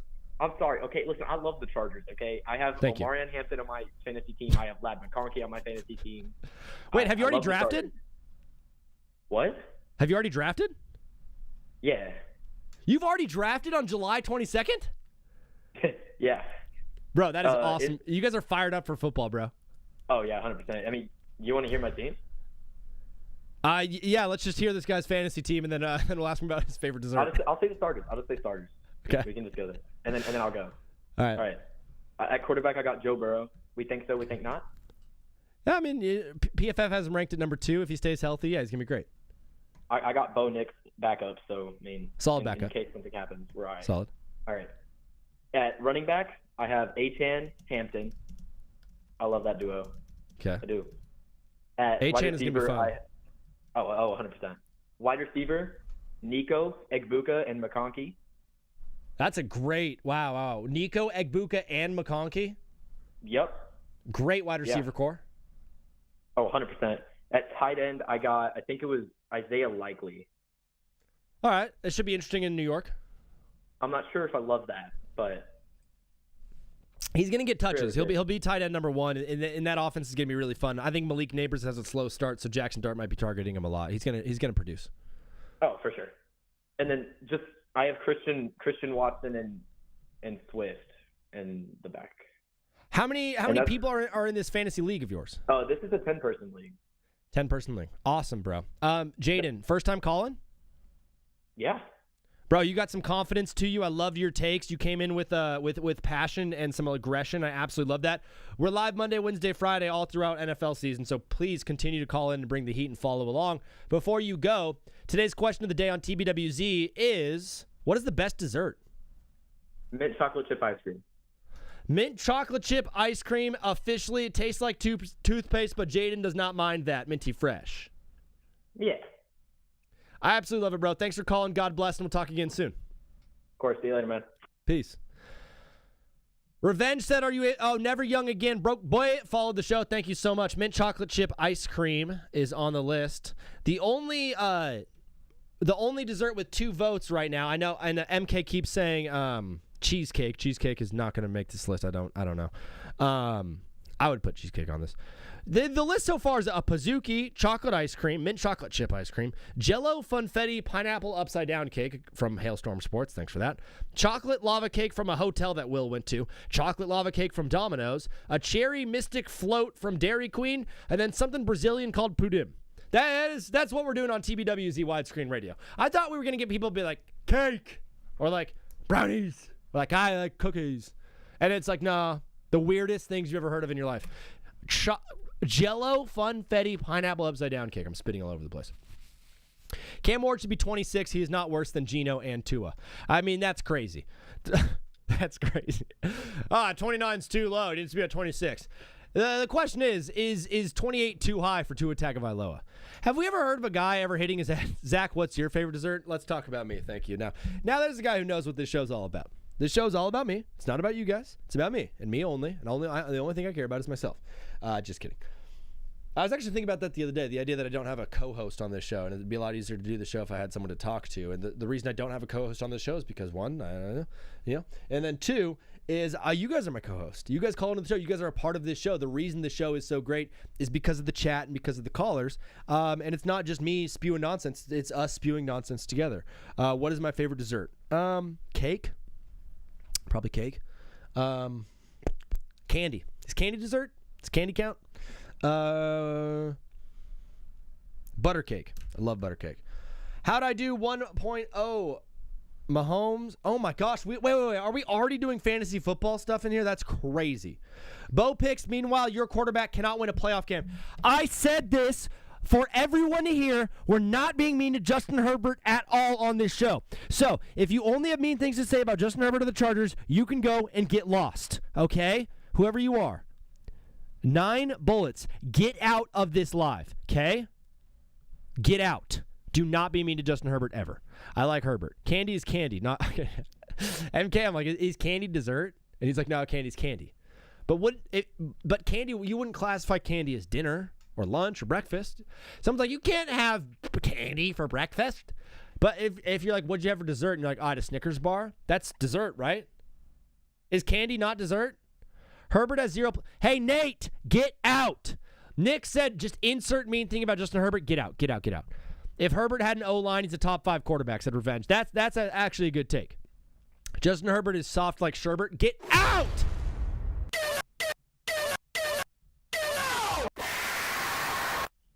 You're being jerks. It's Be Nice to Vini Day. It is Be Nice to Vini Day. Fellas, on Friday's show, I have an idea of going live until I can go I have an idea on Friday. Thank you for the follow, Jaden. I have an idea on Friday of going live until I could go 82-0 on 82-0 in Hoop IQ mode. So Friday's show is going to be kind of like a marathon stream. It's going to be a long one. So follow along and tune into that. But before we do, oh, wow. No way. Bro. Wait, this is so sick. My favorite one of these games is called Build a Player. This one is called Build a Quarterback. Dude, I hope this is set up right. Let me make sure it is. Screen, game, okay, game, good. Sorry, guys. Let me just lock this in real quick. Window capture. You guys on TikTok cannot see this just yet, but just wait 1 second. You're going to see it in just a... Yeah, here it is. Okay, add source. Boom. And then move it above camera. Where is it? It always does this, bro.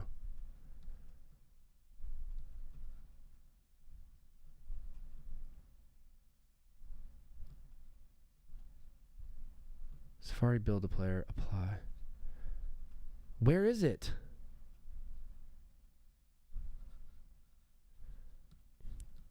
Dude, this is so annoying. I'm trying to show you guys this game. Any way to call in from Australia? Not yet, Revenge, but continue. My live is not eligible for recommendation and restricted appeal. I'm not even showing anything. My live does not contain any of the content mentioned. Hang on with me one sec, fellas. I'm trying so hard to pull this up. I'm moving my camera around so much.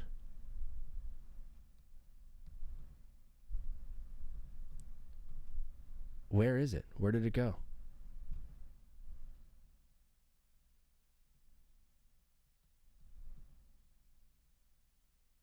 I mean, I wish you guys could see what I'm dealing with right now. Fill screen. I just completely ruined my entire live trying to figure this thing out. You guys can see it on... Oh, there. Now you guys can see it. Okay. Wow, that's so weird. All right. Get this out of here.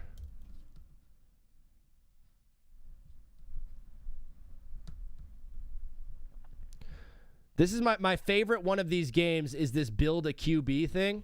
It is unbelievable. It's so awesome. You basically spin and you get to build a quarterback based off what team and what year it lands on, okay?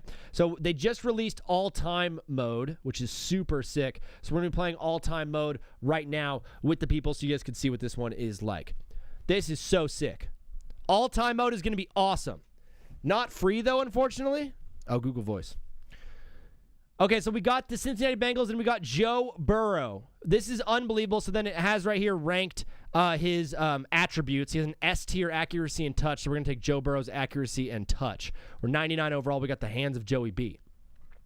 Houston Texans, C.J. Stroud. Okay, very interesting. C.J. Stroud, good player. He's got a B-plus leadership, a B-plus arm.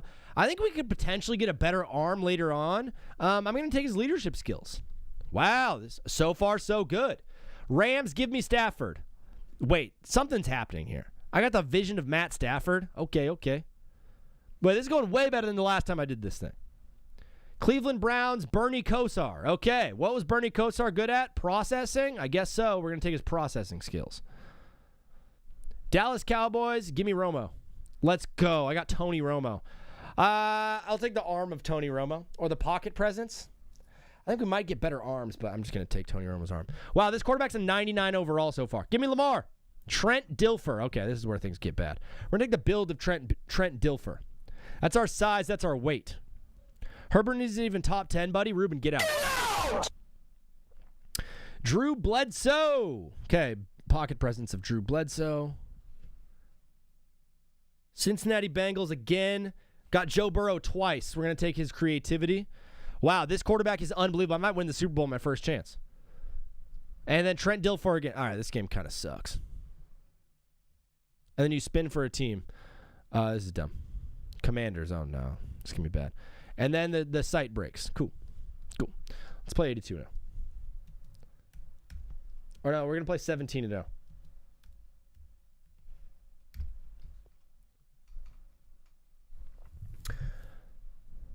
WhatsApp is free if you're connected. Yeah, I'd have to connect my entire thing. All right, guys, we're playing 17-0 right now on TBWZ. So if you want to jump in here and join the game, Croption. There it is. You could call into the show if you want to play. Why not use your one respin, bro? I forgot about that. Forgot it existed. Man, the show was going well, and then I decided to play that game, and I didn't have anything set up, and I'm such an idiot. All right. We're going to play Ultimate. So you have 10 positions to fill out. First team is going to be the Baltimore Ravens. Actually, let's take this. What is up, my brother Trey? You are live on TBWZ Widescreen Radio. We are back in action. How you doing, bro? What's up, man? How are you doing? Good.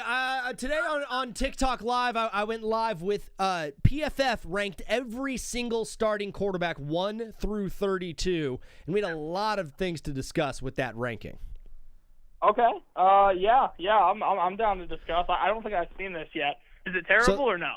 Well, the last 5 players 28 through 32. Listen carefully. Tua Tagovailoa, Cam Ward, Malik Willis, Jacoby Brissett, and Deshaun Watson. What do all 5 of those guys have in common? Cam Ward, Malik Willis, Deshaun Watson, Tunga Vailoa, and Jacoby Brissett. I can't really think of anything in particular. Not one thing? No. Maybe. No. Maybe one thing? No, I can't put my finger on it, no. Huh.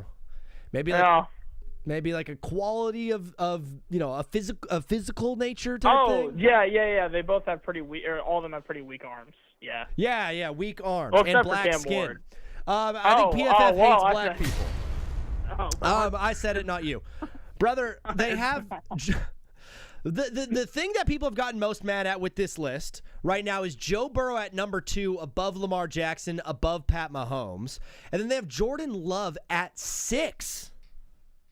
Yeah, well, they wouldn't go as far as me because I would put Joe Burrow at number 1. So wow. That's just me. But I definitely would not put Jordan Love at number 6. Definitely would not do that. They have Jordan Love at number 6, which is absolutely asinine. I've watched him play a good football game like 3 times in my life, and it was I never don't think when it Jordan Love mattered. is even top 10, to be honest with you. If he is, he's like borderline. Trey, you're a smart guy. You follow the NFL really well. He's got his own channel called Retrospect Music. He'll be in the TikTok chat if you guys want to follow him there. But Trey, this idea of the Packers and Matt LaFleur, he's been so close so many times. He's obviously a good coach. He's a good offensive mind. But at some point, if things don't work out, you kind of need to move on. Is this the last year of Matt LaFleur if they don't make, the NFC Championship game? The thing is, I think the Packers are a team that's going to, hold on because they're Jordan Love, grew up, learned under Matt LaFleur, and now he's, his coach. And they probably wouldn't want to move on, because, you want to keep that continuity between Jordan Love and Matt LaFleur. So it's they're in a really weird scenario because their division is absolutely loaded.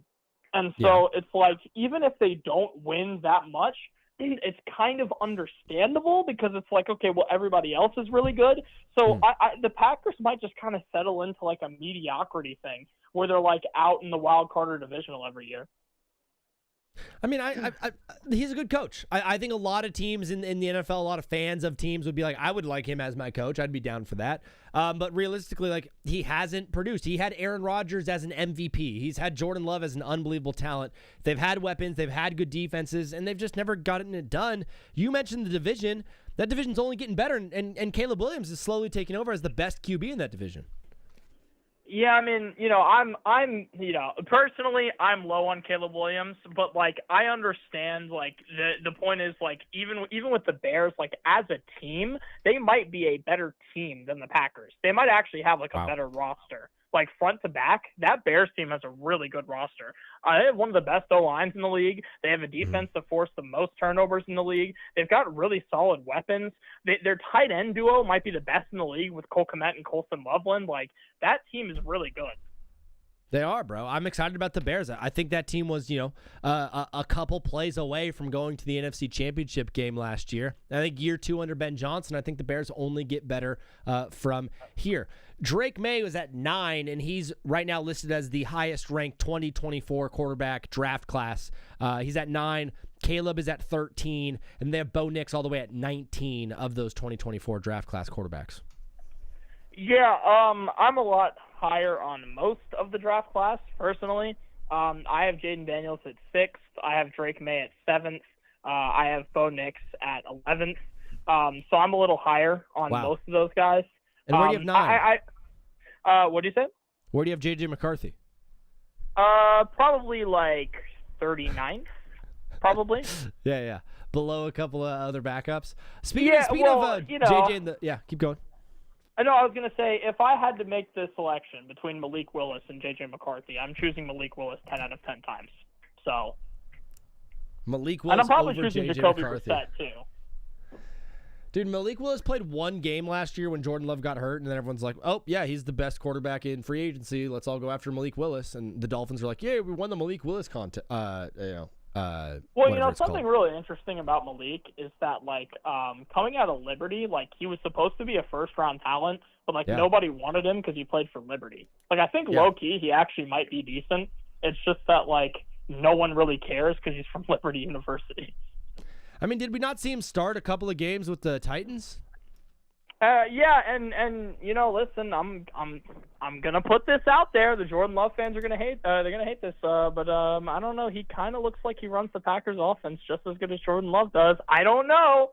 All I'm gonna say is that for everybody that puts Jordan Love in the top 10, you know what stat they always use? Oh, well, he's got a really good passer rating from a clean pocket. Wow, he's got a great passer rating from a clean pocket. Who would have thought? To be in the top 10, in my opinion, one of the biggest, probably the most important quarterback stat to me right now is not a stat, but it's like when the play breaks down, when the blocking doesn't work, when your receiver runs the wrong way, when everything around you is chaos and nothing works out. Do I trust you to be able to make a play? I don't trust Jordan Love to make a play in that situation. There's very few quarterbacks that I do, and Jordan Love is far down on that list. No, that's the thing. This is where I'm going to back your guy a lot here. There is no way that you can tell me you would rather have Jordan Love when the pocket breaks down than Justin Herbert. There's absolutely no way you could tell me that with a straight face. Justin Herbert last year got pressured more than any other quarterback in the NFL because like 4 of the Chargers tackles all went down. I've never seen anything like it in my life. And despite that, Justin Herbert still looked pretty solid. Like, given the fact that he literally had no offensive line, like, you can't tell me you'd rather have Jordan Love than him when it comes to a pocket, or just in general, to be honest with you. There's something happening deep inside my bones right now. My pants are growing. Thank you for saying all that nice stuff about Justin Herbert. My guy Trey, I'm gonna clip that and put that on YouTube. It's just you talking and then me like silently, Dude, he's nasty, bro. He's nasty. I'll back your guy. He's nasty. Yeah, he's a little freak. He's probably a little freak in the. Never mind. You mentioned JJ McCarthy. Am I crazy? I'm going to put this take out later, probably tomorrow, and see just how crazy people think I am. But Kyler Murray, this is the best coach that he's played with in Kevin O'Connell. It's the best roster that he's played You're with. Not crazy. You're not. I am going to be taking him in all of my fantasy leagues this year. So here's what I'm going to say, and this is a take that I've had for a while. I stand by this take. Kyler Murray will be top 10 in MVP voting this year. He will. I'm almost certain of it. Dude, people think that Kyler Murray is just a bad quarterback. No, he was stuck on the Arizona Cardinals. I wouldn't wish that on my worst enemy. Kyler Murray was actually a very solid quarterback for a while, even on the Cardinals. And now he's going to a team with one of the best coaching rosters in the NFL and one of the best rosters in the NFL. You've got Justin Jefferson, you got TJ Hawkins, you got a decent running back duo. He's got weapons to work with now. This is like a way different thing that he was working with in Arizona. Yeah, and that one good year with Arizona, all he had was D-Hop, and then James Conner was a freak that year doing his weird thing. James Conner's such a weird running back. And that's the thing. Keep in mind, like this Minnesota team is the same team that jump-started Sam Darnold's career. So it is. I think we could legit be looking at a potential Sam Darnold situation with Kyler Murray up there in Minnesota. A guy like KOC is such a good offensive coach. He's such a good offensive mind. I've never seen him operate with a quarterback that can move. He now has a whole nother weapon to his offense. It's already really good. I don't think you're wrong in saying Kyler Murray is going to finish the year as a top 10 quarterback. Dude, I think people forgot how good Kyler really was coming into the league because he had some, I don't even want to say down years because it's not really down years if you consider the fact that he's playing for the Cardinals. Yes, I get that they weren't great. I understand that. And I also get, the whole Call of Duty meme that, he's addicted to Call of Duty, and that might be true. Sure. But that being said, this is going to be a whole world of difference from what he was playing with in Arizona. He is going to be thanking God when he looks at this roster that he's working with. This is going to be so much better for him. Bro, you're judging him off of a season where Jonathan Gannon was his head coach. The only thing I remember of Jonathan Gannon was him doing that firework thing when he got introduced. I'm telling you, bro. There's a certain point. There are places where quarterbacks go to die, and that is one of them. Arizona's one of them. God bless Carson Beck because that guy's terrible already, and now he's being put there. Now, Trey, you're bringing up a great point. Is there a possibility that maybe Josh Rosen? I can't even say it. Go ahead, finish that thought. Trey, unbelievable stuff, bro. Thanks for calling. Before you go, today's question of the day.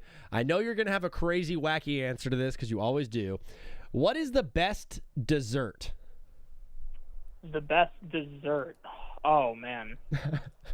Oh, man. So some we've gotten Pizookie, we've gotten a couple of floats, we've gotten a few ice cream flavors, a couple of different lava cakes. We're all over the place on this list so far. It's very difficult because in the whole wide world of desserts, there is so many places you could go here. Mm-hmm. Yeah, you can go the sponge route. You can go cakes. You can go baked goods like brownies and cookies. You can go frozen ice cream desserts. Here on the board. Yeah. Like, it's. I would say it has to be something that combines all the desserts. No. For me personally, I'm going to give you two answers, okay? Because there's two different types of desserts for me. If I am looking for a dessert that is refreshing, like something that I would eat on like a hot summer day, whatever be the case, I would want a fresh strawberry gelato. That would be my go-to refreshment. That is fire. Now, if we're talking about like a savory dessert, like something that I want to eat, that like I want to get full on, honestly, and this is basic, but it's just a fact, give me vanilla ice cream, a fresh vanilla ice cream on top of a brownie. There's like, you really cannot beat that as a dessert. It is phenomenal, especially if it's made well. You saved yourself before. You also said something. If it's a dessert I want to get full on, which is an awesome descriptor of a dessert. Like, can you get full on it? Vanilla ice cream. I was about to crucify you, and then you went vanilla ice cream on top of a brownie. Something magical happens when the vanilla ice cream melts a little bit and then crumbles into the warm brownie. Then you got to think, right? Because people say this all the time. When you eat, right, you have like a second stomach for dessert. You want to feel full when you leave the table. That is a dessert that will make you full. That's the one that'll do it. I mean, it's a fantastic take. Now, are you a guy? I'm kind of a nasty boy, and so like once I get halfway through the ice cream and brownie, I start to just kind of like mush it all together into like a soupy, absolutely. cakey. It's so good. That's it, bro. That's the way to do it. That's the way to do it, bro. You combine like the hot brownie with the cold ice cream, and it's like the best. It's like the greatest thing. It's perfect. It's got one of God's greatest creations, I think. Is there any thought that potentially just brownie ice cream milkshake would potentially top brownie on top of or ice cream on top of a warm brownie? Well, I think if you're going to go the milkshake route, because you could go the milkshake route, there's actually a couple more answers there. I think if you're going to go for refreshing, you ever been to Cookout? I have been to Cookout. I knew you were going to bring that up. You're a Virginia man yourself. Yeah, so there's this milkshake at Cookout, right? It's called the Orange Dreamsicle Milkshake. Absolutely phenomenal. For refreshing purposes, amazing. And then also from Cookout, if I'm doing like the one to get me full, I would go for their chunky peanut butter fudge. Oh, chunky! I just got the chills. Chunky peanut butter fudge sounds delicious. It's amazing, especially in a shake. Like it's really unbelievable. So when it comes to food, I got you. So what's the ultimate order from Cookout, including the milkshake? Oh, okay, I got you with this actually. Okay, very easy. So what you want to do, you want to get yourself 2 orders of the 3-piece chicken tender. They have a really, really good chicken tender, so it gives you 6 tenders total, okay? That's the start. Then you want to order yourself fries with that? No. You want to get a side of cheese curds. They have really, really good cheese curds there, like phenomenal cheese curds. Either that or they're hush puppies, or you can get both if you're really feeling like, dominant. You're feeling ambitious, something that you want to go with both. And then you get the milkshake I would go with the Orange Dreamsicle milkshake for dessert. Wow. So a triple, so we're doing triple tenders with cheese curds and then a Orange Dreamsicle milkshake to wash it all down? Yeah, and then like I said, if you're really feeling ambitious, they have great hush puppies there too. So you just want to get a side of hush puppies too. Mine as well. Trey, and all that's going to be like less than $20. Like that's the best part. It's so cheap. I absolutely love that, bro. On Friday's show, I'm thinking of doing more of like a marathon type stream where I'm playing the game 82-0 until I go 82-0 in Hoop IQ mode. How long do you think it'll actually take me? Well, I did it for 4 hours straight and couldn't get it. So, I wish you luck. But that actually reminds me. Were you playing in Hoop IQ mode where you can't see the stats? Oh, no. No. Oh, dang it. This is going to be honest with you, okay, listen, I am a man that I need to see what the stats are in front of me. I've played too many RPGs. I need to see the stats in front of my eyes. It's going to take me so long. But I was going to ask you, because I saw you had the 17-0 game up, if you mind if I play one of those before I head out. A game of 17-0? Yeah. Absolutely. I got it locked in, loaded, ready to roll. Let me refresh the screen. So this game works. It's a quarterback, 2 running backs, 2 wideouts, 2 tight ends, an O-line, a defense, and a head coach. Are you ready? Okay. I am. I've never done this before. Do I have any respins? No respins. Your first team is the Arizona Cardinals. Wow, that is awful. Oh, wait, no, it's not. Trey McBride. Trey McBride. So you got a solid tight end, Trey McBride, 1-1 going there. Oh, Root Beer Float just got mentioned in the Twitch chat. That's another killer right there. And it is refreshing, but it can also make you full. It can do both. Wow, doubling up on a Root Beer Float. Imagine getting full on a Root Beer Float. I'd be so mad. You really could, man. Atlanta Falcons is your second pick. Do you go Bijan? Do you go Drake? Yeah, there's options here, but I'm going to pick Bijan. Got to go Bijan. Team is looking filthy so far. Your third team is going to be the Houston Texans. That defensive slot is available. Yeah, and that's I'm thinking, Sarah, do I want to go defense or do I want to go Nico Collins? I think I want to go defense. I'm going defense. Defense has been taken.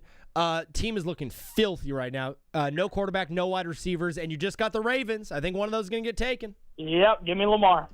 Lamar Jackson. Dude, this team might just do it. We've yet to have someone go better than 16-1. That was TC on the chat. Ooh, Las Vegas Raiders. How many tight end spots do I have? You have 2, so you can get Brock Bowers. Brock Bowers. Wow, you have Brock Bowers and Trey McBride. That's the best tight end room ever Come on, assembled. Bro. 6th team, you just got the New England Patriots. Okay. That's so. What are my slots open? O-line, head coach. You need 2 wide receivers and a running back. I think here we're going to go with Vrabel. I think we're going to take Mike Vrabel. Mike Vrabel's not a bad choice. It comes with a side package of infidelity. That it does. All right, 7th team. Things are getting slightly dicey here. You just got the Tampa Bay Buccaneers. Okay.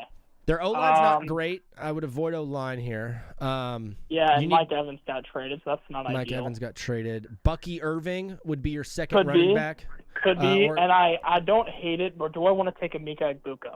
You could go Egbuka or Godwin. We're going to go Bucky. Listen, we have Bijan already, so Bucky is just a very good back to back him up.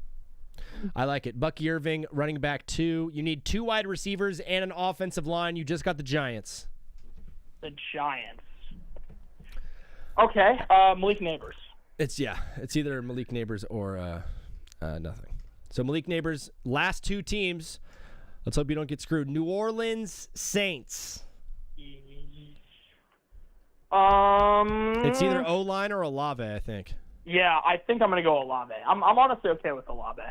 All right, so now I just get a good O-line. JD's calling it. He says 14-3. So before we get this last spin, you have Lamar Jackson, Bijan Robinson, Bucky Irving, Malik Neighbors, Chris Olave, Trey McBride, Brock Bowers, the Texans defense, and Mike Vrabel as your head coach. Let's see what you get for your O-line. It is the Kansas City Chiefs. Okay. Not bad. Yeah, that's something. Okay. Hey, JD listen, I don't need no. I don't need no line. I have Lamar. I don't need one. Yeah. JD says 14-3. Best record so far is 16-1. What do you think you're getting? Do you think you get 17-0 here? I'm thinking 15-2 probably, because the stupid app is probably gonna be like, oh well, you have Bucky Irving and the Chiefs O-line. So yeah, this team will go 17-0 in real life. Team complete. Your results are ready. You just went 16-1. Okay, not bad. Not bad. Wow. I mean, I don't think I could have put together a better team if I handpicked them. This was an unbelievable spin, bro. Great game. Hey, it's my first one ever. So 16-1 on my first one. I'll take that. Not bad. And I think also this is a 20-minute call. So unbelievable stuff from Trey. Thank you for carrying me the rest of the show. I'm going to hop off in a little bit. I always appreciate when you just carry the show for a little while, man. You're the best, bro. I always appreciate being on. It's always fun. So I'm happy to do it. Bro, it means a lot. I can't wait till the day when I can pay you money one day. The only bro, way we get there is that, bro. Are you? I'm 100% going to be paying you to make these appearances one day. I need to make bread. I need to get there. And you are a reason we're going to make it happen. So, Trey, God bless you, bro. I'm going into law school in a few years, so listen, I'll pay you back by being your lawyer. There you go. I got a lawyer lined up for all the trouble I'm going to get into one day. I'm going to get into a lot of trouble, huh? Well, no, I'm going into corporate, so I can help you get your business off the ground here with this podcast. We're getting that S Corp LLC rolling. Trey, you're the man, bro. God bless. Thanks for calling. We'll talk soon. God bless, brother. Thank you for having me on. Peace.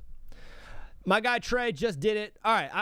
So listen, I'm going to be playing 82-0 on Friday. I'm going to be playing until I go 82-0. Ethan's calling in. Should we talk to Ethan? Yeah. Ethan, what's up, my guy? How are you, bro? How you doing?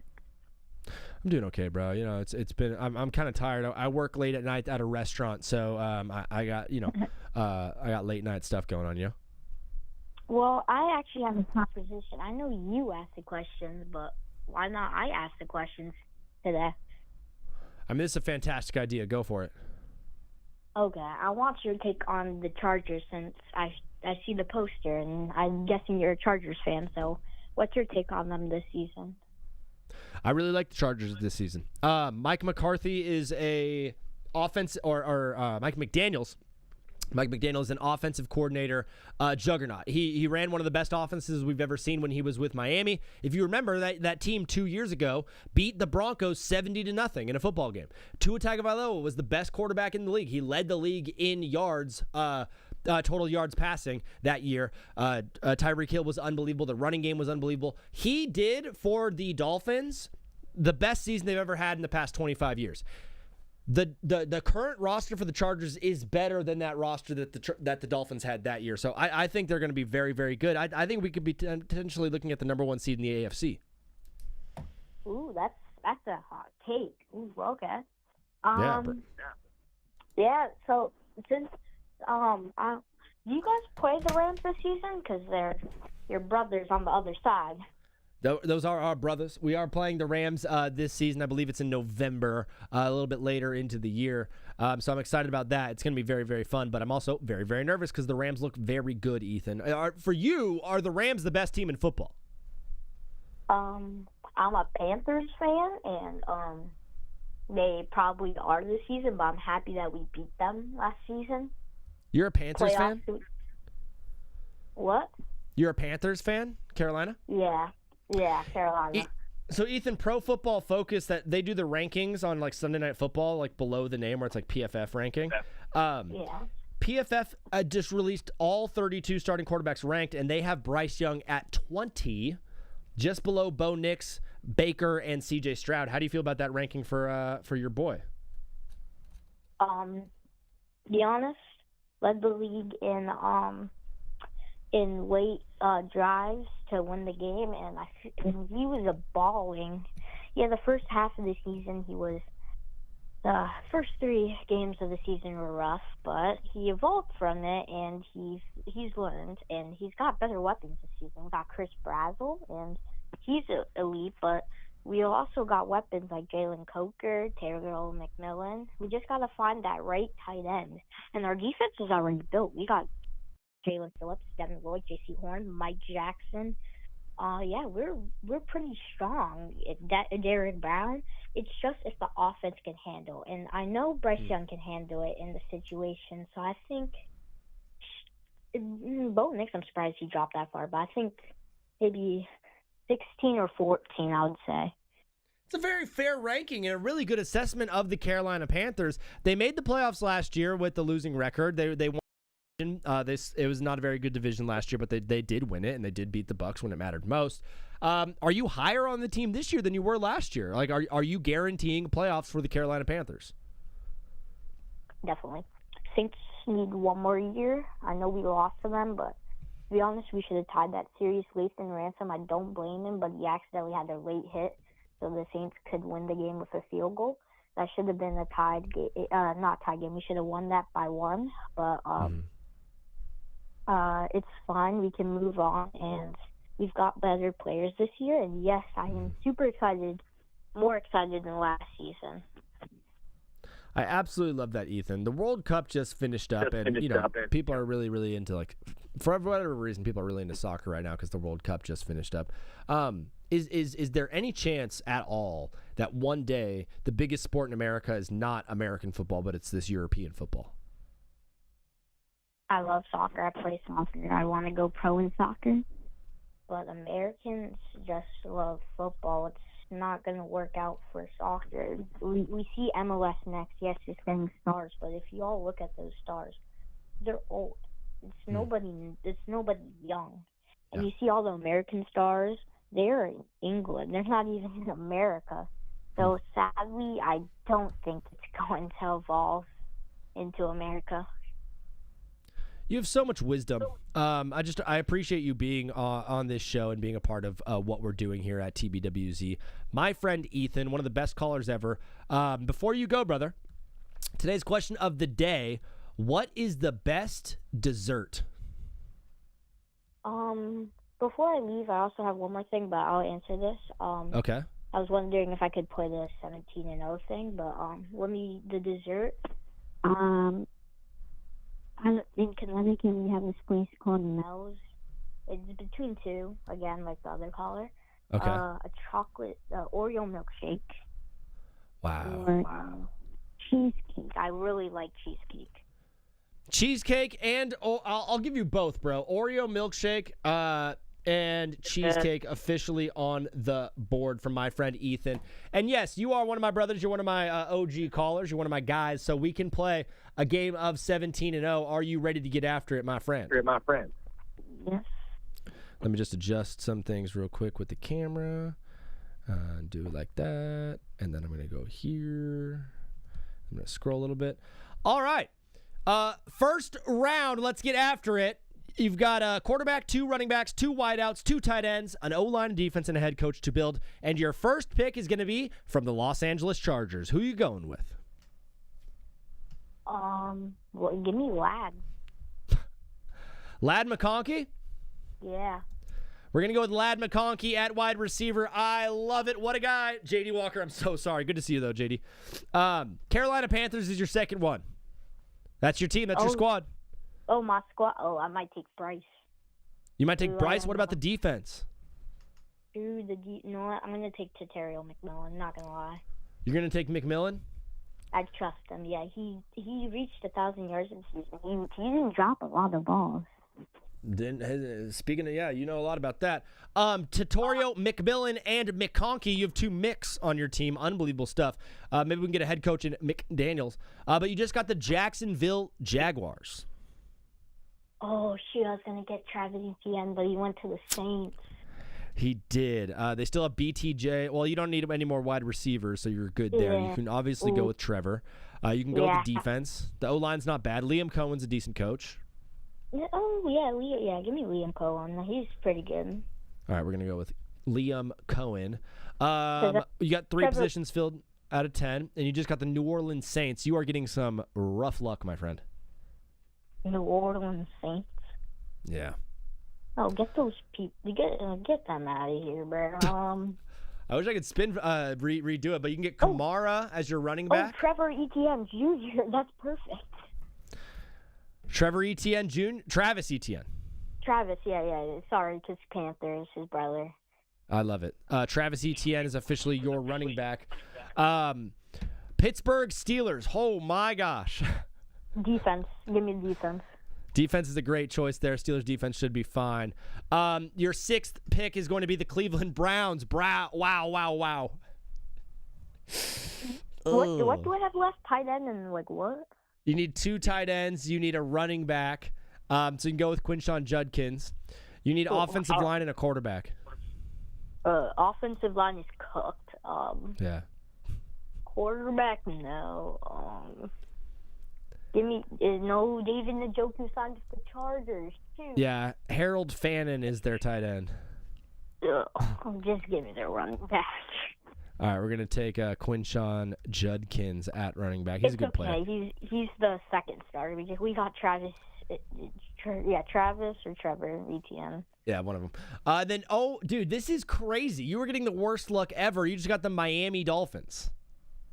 How did the other caller get the best teams, not get the worst teams?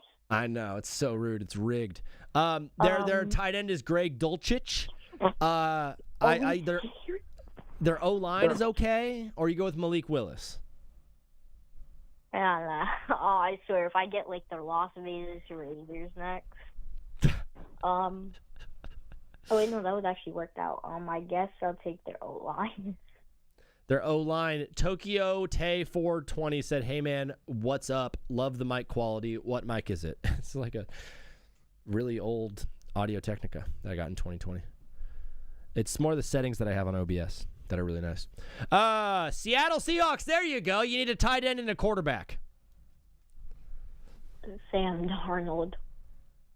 Sam Darnold at quarterback. I think that's the best way to go. So you have a decent quarterback on a bad team. This feels like the Jets all over again.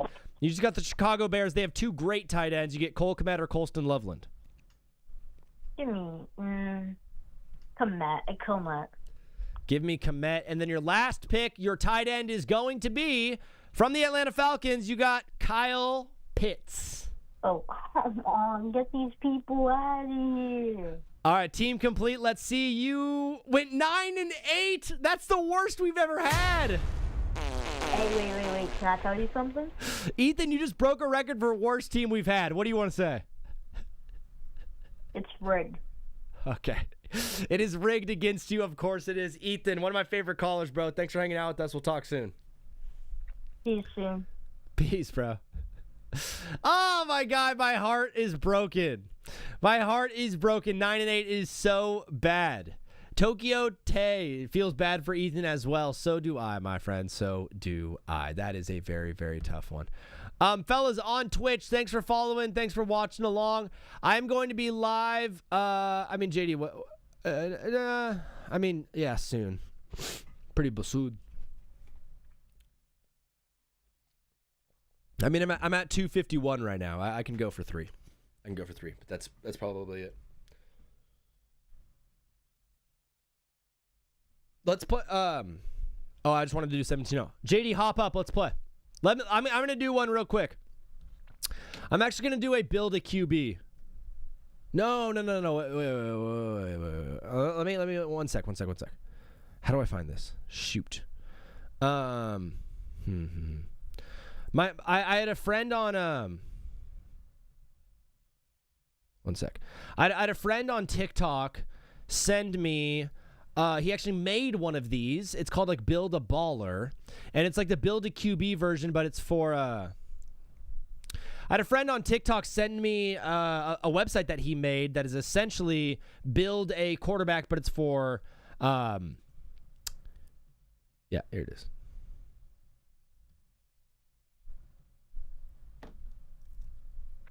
Aaron, you're on?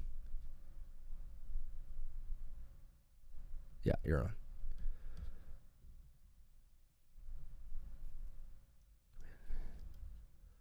All right.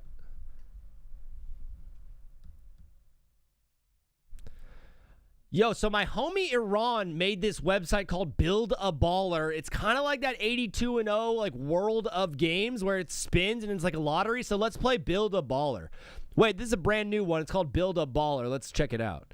Start building. Okay, spin your choices. Tap spin all to reveal every player, or spin the mystery cards one at a time.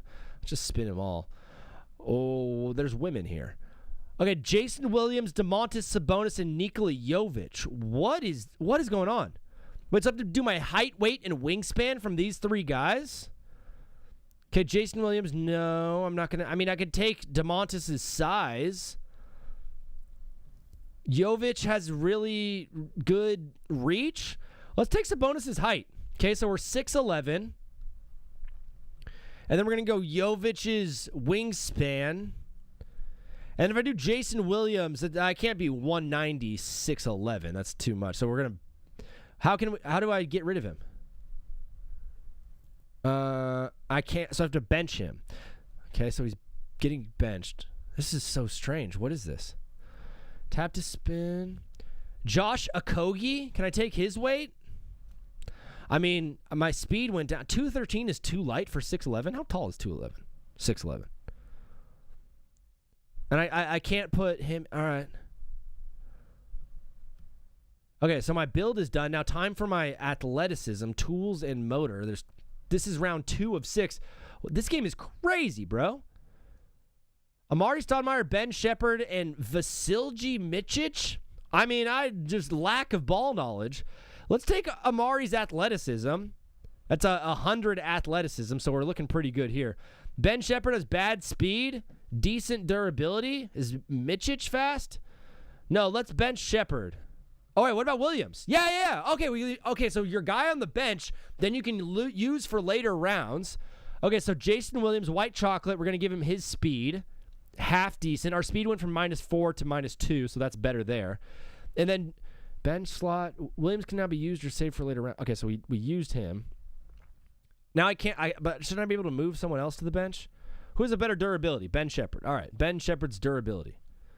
Oh, so now my bench slot has been used. Oh, okay, so I can't use it. Oh, dang it. I really wish I had him. No, Peter Griffin! What the hell? Why's Peter Griffin on here? 1 ball handling? Oh, my boy can shoot! My boy can absolutely shoot! Wow! Okay, and then Okwangwu, post scoring is mid, ball handling is mid. I mean, we got to go with Dalen Terry's ball handling and then Okwangwu's post scoring. Hey, we're not looking horrible. We're 76 overall. We're 6'11", 213. Yeah, we're horrible. Next round, I wish I had a second bench slot. That's the only thing I wish. The two-way game, playmaking and defense. This is so fun, dude. Can't believe we got Peter Griffin. Bam okay. Wow. Now we're cooking. Bam has a 91 defense. James Worthy has high IQ. I mean, I thought Zach Randolph was going to be a lot better than that. I mean, just based off this, Bam Adebayo, we got to use his passing because neither of these guys can pass the rock. And we'll give Zach Randolph's basketball IQ. Okay. James Worthy's defense. And then Bam Adebayo's passing. Not exactly how I wanted to go, but it's kind of how it cracked out. What am I talking about? 75 overall. We're getting better. Heart and head. Come on now. I want LeBron's head. I want LeBron head. I mean, what the bullseye? He's a horrible attitude, but at least he's clutch. What's Donovan Mitchell's attitude? 72? I have the same. All right. I mean, Donovan Mitchell's got the same clutch gene as bullseye. Not bad. 81 overall. We're getting better every single time. Oh, replace one stat. Pick a stat, spin once, and whatever player lands becomes the new source for that stat. Okay. All right.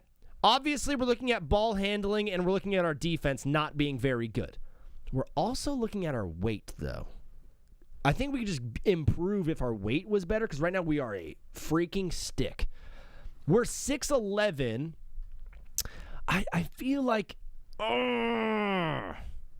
which one do I do? This is tough, bro. This is really, really tough. Obviously, ball handling is our lowest score, but I feel like there might be an option. Just there's better guys. There's better defensive guys. Does that make any sense?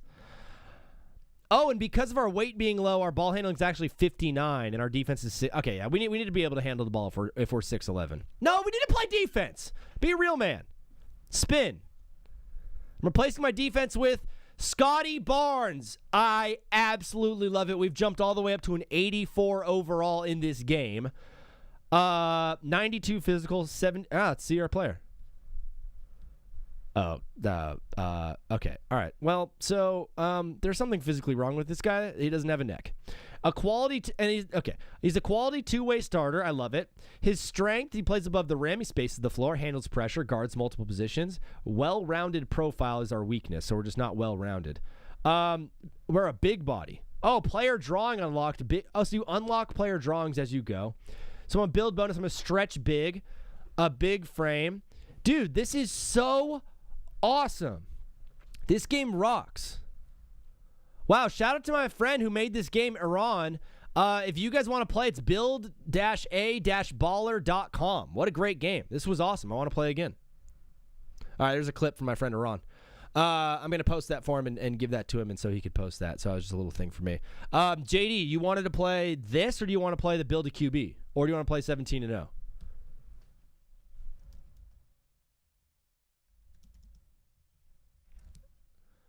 My friend JD calling in. What is up, brother? Howdy, how we doing?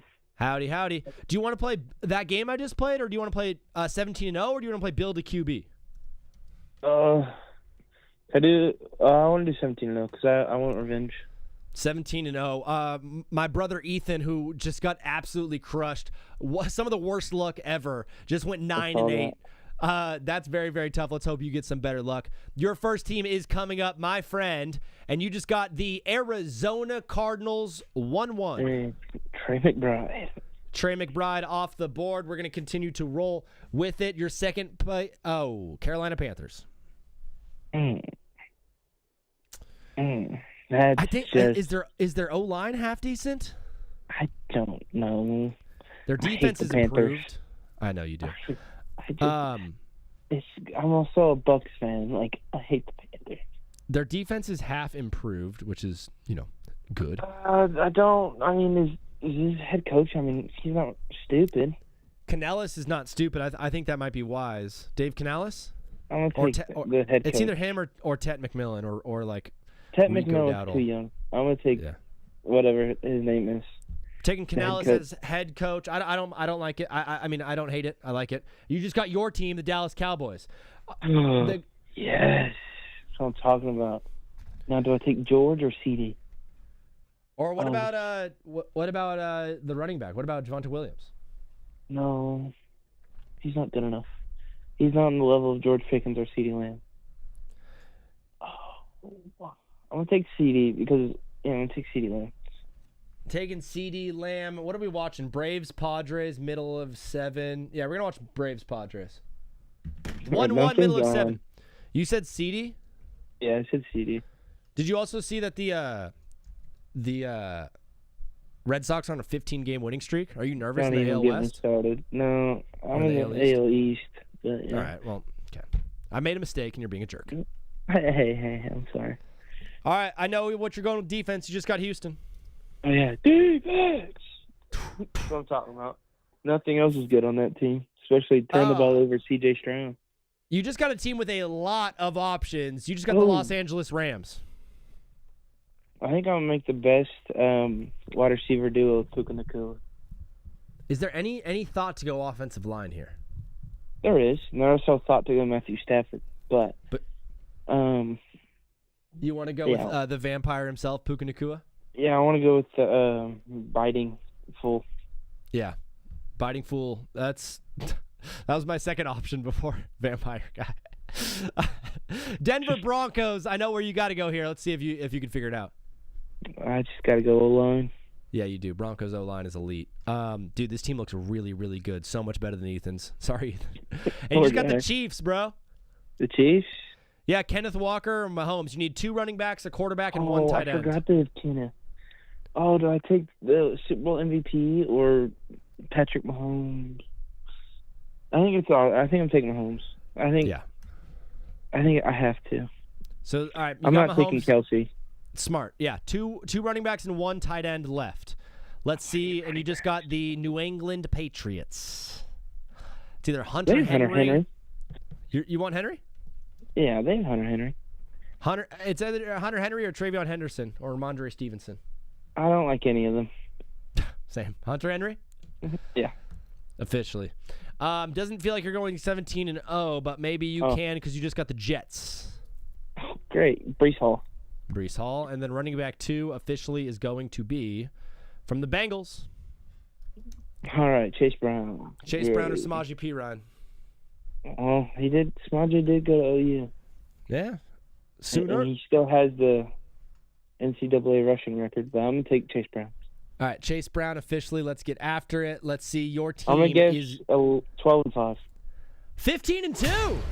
How on earth? I think Pat Mahomes, Broncos O-line, Texans defense carries you here. And then obviously CD and Puka. Yeah. I was playing this yesterday for like an hour, and then I did Build a QB. And I got all the way to the Super Bowl. How fun is Build a QB? I love Build a QB. Bro, they just released a new one where you can do all-time quarterbacks. And then they have a Build a running back option. It's actually fun. I haven't played that version yet. It's super fun. We the first time we played it on the show, PV won the Super Bowl basically on his first try. So of course. All right, Crazy. Bro. How do you feel about Friday's show? Do you think it's gonna take me a long time, or do you think I'm gonna quit halfway through? I think I don't know if you get it. I'm being honest. What if I'm live for like a whole day? I mean, maybe, but I mean, I feel like you'll get so bored of just doing 82-0. I'm gonna get incredibly bored. I think there's ways that we can make it better. So we'll hit like follower goals and sub goals and stuff like that, which will make it easier for me. So if we hit like following goals, then I can get off Hoop IQ mode and go on like regular classic mode where I could see the stats and stuff. But if I'm just doing it on Hoop IQ, it's gonna take me maybe like 9 hours. It took me like, I think I said a month or whatever, just trying to do it every day. Yeah, I've never even gotten it. Were you in Hoop IQ too? Yes. I think I might have to just do a regular version. Also, breaking news: the Orioles are up 5-1 on the Red Sox, top of the 7th. So it looks like that winning streak will not go to 16 games. It'll end at 15, but still an impressive feat from the boys up in Boston. Yeah, dude, Yankees fan through and through. You got to. All right, I'm going to hop off TikTok right now. TikTok people, thanks for watching. Bye, TikTok. See you later, TikTok. All right, last words from JD. I love you guys. Peace out. JD, thanks for calling. Thanks for hanging out, brother. Friday is going to be really, really interesting. I'm excited about it.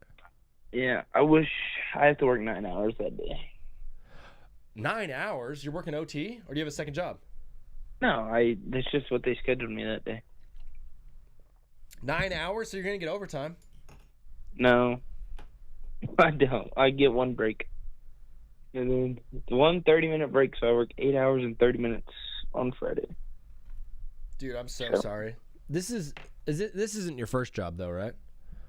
Walmart was my first one. And then I got Chick-fil-A. And then I'm applying to this.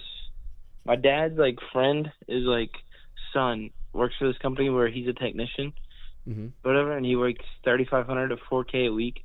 And so I applied to that one where the starting out guys make 1,800 a week. Bro, that would be huge, man. Yeah. 1,800 a week. That's probably like close to what you make almost in like a month at Chick-fil-A. Yeah. It's crazy. Dude, I'll be praying for you. Do you have an interview or anything lined up? No, my name's at their headquarters for them to call me. Nice, bro. Well, I'll be praying for you, man. Yes, sir. JD, love you, brother. We'll talk soon. See you Friday. See you. Love you. Bye. My guy, JD, unbelievable stuff. Fellas, that is quite a show that we just did today for everyone here. Excited that you guys were a part of it. I'm just thankful that you guys were here, and thanks for watching. A lot of love today from the people of the TBWZ community. Obviously, Colonel gifted a bunch of bits for my birthday. Thank you, Colonel. We had XD1 and Unruly both resubbed. Colonel also gave out 5 community subs. So thank you for all the love, Colonel. Thank you, JD, for calling at the end. Thank you for everyone that watched. Slade was here most of the day. Blake popped in. Tokyo Toy, brand new listener. But I thank you guys so much for watching, and thanks, Mom. Love you guys so much. I'll see you on Friday. I'll be in the Discord talking about it. But if not, I'll see you. Peace out. God bless. Vini out.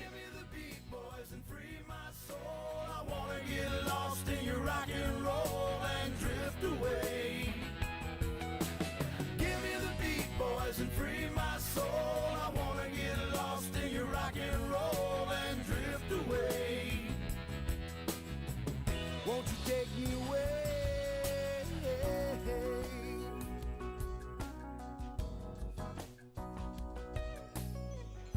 Beginning to think that I'm wasting time. I don't understand the things I do. The world outside looks so unkind, and I'm counting on you. You can carry